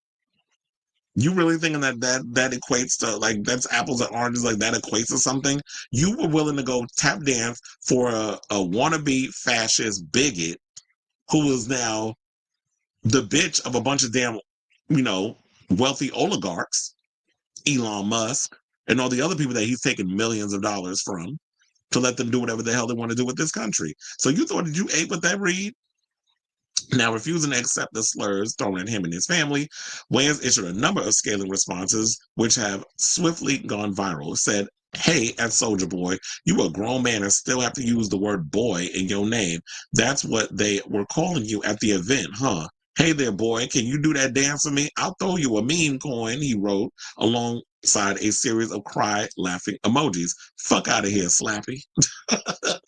Now, in another post, he referenced Soulja Boy only having 2 top 10 Billboard hits, 2007's Crank That and 2008's Kiss Me Through the Phone. So you haven't been relevant in 17 years? And you out here thinking that you ate with them reads? It's like, wait a minute. So you haven't had a hit in 17 years and you trying to come for Marlon Wayans, and the only read that you can come up with is a homophobic slur? Really? But he posted this picture, which had me cackling. He said, "Hey, Soldier Boy, my child had top surgery and still has more chest than you." And then this picture, it had me cracking up because it was going viral. And then he had one point was talking about that he got the teeth of a crackhead. If you ever seen the bottom teeth of Soldier Boy, it definitely looked like he been sucking on that glass dick. You know, the one they do with the meth pipe in the crack. Then he also said, luckily, he ain't been relevant since 2007. Now, the post currently has almost 250,000 likes on the platform, so a lot of people agree with him. In another scathing quip, Wayans made reference to his son's transition, or sharing a photo of Way shirtless with the caption, "My child had top surgery still has more chest than you." Little Man star Wayans has been a vocal ally for his trans son Kai since he first spoke out about his transition during a 2023 interview on The Breakfast Club, saying, "Those are my babies." This is what he told Jennifer Hudson on the Screaming for Hudson show last year, adding, "I went through the 5 stages of grief to get to the beautiful, magical place called acceptance. I learned that my family, my brothers, my sisters have prepared me to be a rock in our family," adding that his son is the same child they was before. They just got a beard now. And here's the thing. I would rather a parent who loves their child unconditionally than some bitch ass that's going around not only tap dancing for a check from a racist or someone who hates their child for being their authentic self. So you here for the bigotry, and people wasn't even on your side. There was a lot of people that was Team Marlon on this, which goes to show that in so many ways, yeah, you got your transphobes, you got your bigots and all other stuff, but there was people out here who 110% agreed with where they was going with this situation and what they were saying. And so I like the fact that we have somebody who not only is accepting of their child for being trans, but we have somebody who's black in the black community that is pro LGBT and is an ally and is loving on their child unconditionally, instead of hearing those horror stories that I remember hearing a lot of a lot of kids, especially me growing up in New York, where parents will find out their children were, of the LGBTQ spectrum. And when they would find out, they were more concerned about what their church, their friends, their family, their neighbors, all these other people were thinking, that they basically kicked their kid out of their house. Those kids ended up in New York City on the piers, fending for themselves, prostituting, doing drugs, whatever they could to survive in New York, or maybe even like doing all that, and then they join a house. So fuck Soldier Boy. He ain't shit. He a bum. Nobody cares about him. And I'm glad he got read down to the damn floor. So I say all this to say, what do you guys think of this story in regards to Marlon Wayans and Soldier Boy and their little beef on social media? Because I guess a hit dog a holler, and Marlon said what he said, and Soldier Boy didn't like it because it was some truth. But if you want to own up to dance, tap dancing for the man for some money, as a lot of you coons do, own up to it, live with it. Don't be mad because somebody calling you out on your grift. Sit in it. So let me know what you guys think of this story in the comments down below. Silmer says starting a beef with a comedian is nasty work. You know what? That's why I never understand. Like people who you are someone who is a musician with 2 hits trying to come for somebody who actually is supposed to be who tells jokes for a living. And you thinking you gonna come for me and survive? Like you a dummy. You a dummy, bitch. Oh, excuse me. All right, so now let's get into our final topic, and let's talk about Mariah, who has been announced as a headliner for a Pride festival in the UK. So it's not a sweet, sweet fantasy. This is reality because Mariah is set to headline Brighton Pride this coming August. So I know the gays are gonna be living for that, but child, you already know I like Mariah in theory, but as far as like a live performer, she's a mess. Now, shout out to BBC for this news. It says the singer will take to the stage at the Pride on the Park event in the city's Preston Park on August 2nd. They said 2 August. Why do y'all always put things in reverse? But I guess that's how y'all do. If y'all drive on the opposite side of the road that we drive on in America, I should know that y'all put the number before the word. So they put the 2nd of August as the main event for the first day of the festival. Now, Carey, who has 19 #1 singles, as was previously announced as the headliner of the festival in 2020, before the event was canceled due to the COVID-19 pandemic. Now, in an announcement on Brighton and Hove Pride's special social media accounts, the singer said, I can't wait to see all of your beautiful faces at Pride on the Park 2025. It's going to be a scorcher. Now, the show, said to be a UK festival exclusive, will be the first time she has played a live show in the country since a series of concerts at the Royal Albert Hall in 2019. Now, Brighton Pride manager director Paul Kemp said Carey he said was a global icon, and that's past tense. Said we were so excited to have her join us in 2020 and absolutely gutted the show couldn't go ahead due to the pandemic restrictions that summer. I was like, we're going to the next picture, chair. Now, Pride is always an amazing weekend of celebration and inclusiveness of our city, and this year is going to be incredibly momentous. The American, best known for songs such as Fantasy, Always Be My Baby, and All I Want for Christmas Is You, has sold more than 200 million albums worldwide. She headlines Pride in the Park after Girls Aloud took center stage in 2024 and Black Eyed Peas headlined in 2023. About 300,000 people attend the Brighton Pride Parade in 2024, organizers previously said. But it'll be interesting to see if she can draw in more of a fandom, especially with Girls Aloud coming out, because, when Girls Aloud got back together and they started doing their performances, especially not only at Brighton Pride, but also when they did the world tour, the children were living, the gays were living, the Girls Aloud fans, the ones that grew up with them as kids, were living. It was a great show. I didn't get to go, but I got to watch it on YouTube, and the way they put that together, it was a great show. So if people have not seen the Girls Aloud show, definitely check it out. I like Mariah. I think she's an amazing singer. She is the elusive chanteuse. However, when it comes to her live performances, they've always been a little crunchy. And so if you want to get up there and perform with the gays, ain't no half stepping. We're not giving you no excuses. You can look fabulous in your gowns in 100-degree heat. If it's going to be hot, I think it will be hot out there during their Pride. But you got to deliver, and you got to really give the gays what they want. So you need to get up there, and you actually got to get up there and perform, and stop giving laziness when it comes to your performances. So I'm looking forward to seeing how she does. Sidebar. It's also got me wondering who should be performing at Pride in the US this year, especially New York Pride. I think because she has a new album coming out, it'll probably be Lady Gaga. I think this would be a perfect time.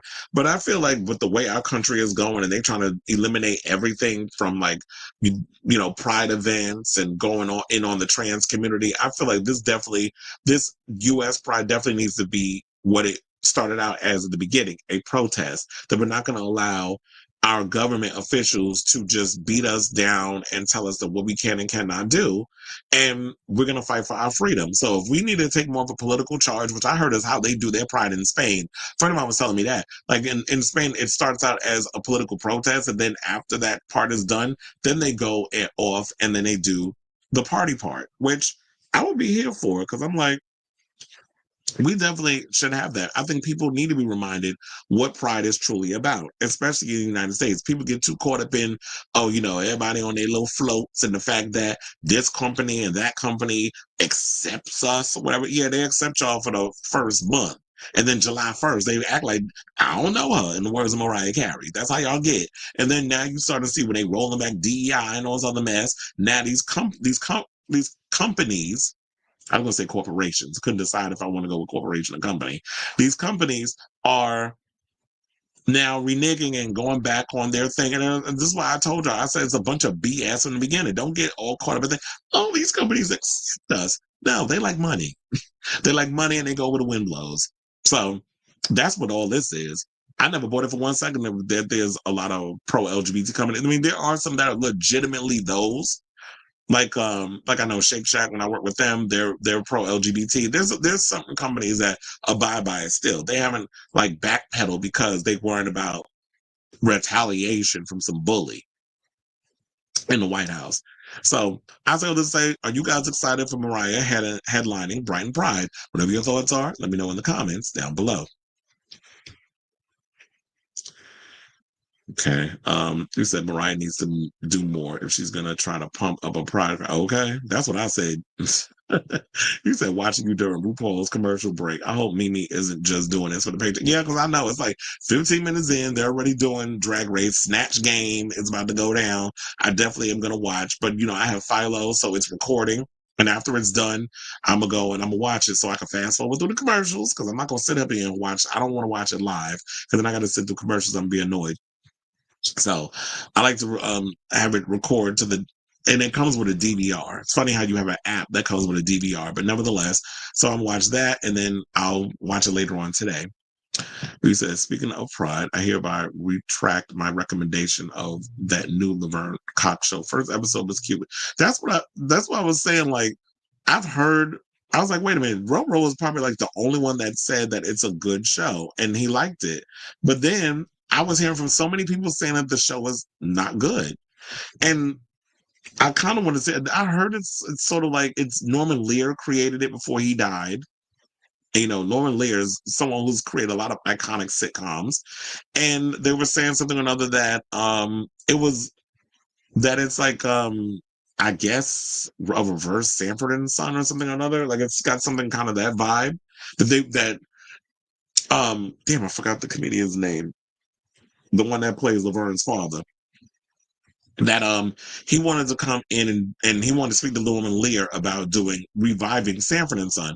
And Norman Lear was like, that's a show of its time. Like come back with something interesting or different, and then he'll consider it. And then he came with this idea. And they were talking about Laverne Cox from Orange is the New Black. And I think they just conjure up a show that way. But we'll see if the show withstands a season this season, if people are watching it and it'll get a second season. But yeah, I haven't seen any reviews on that. And whether or not a lot of, the critics said that they liked it. But I've heard a lot of people who I know have seen it was like, it's a chop. But anyway, y'all, I want to say thank you all for watching the latest episode of Chris Avalon Unfiltered. If you have not already, please hit that like button and that subscribe button. Also, smash the notification bell so that way you know when we go live with a brand new episode of Chris Avalon Unfiltered.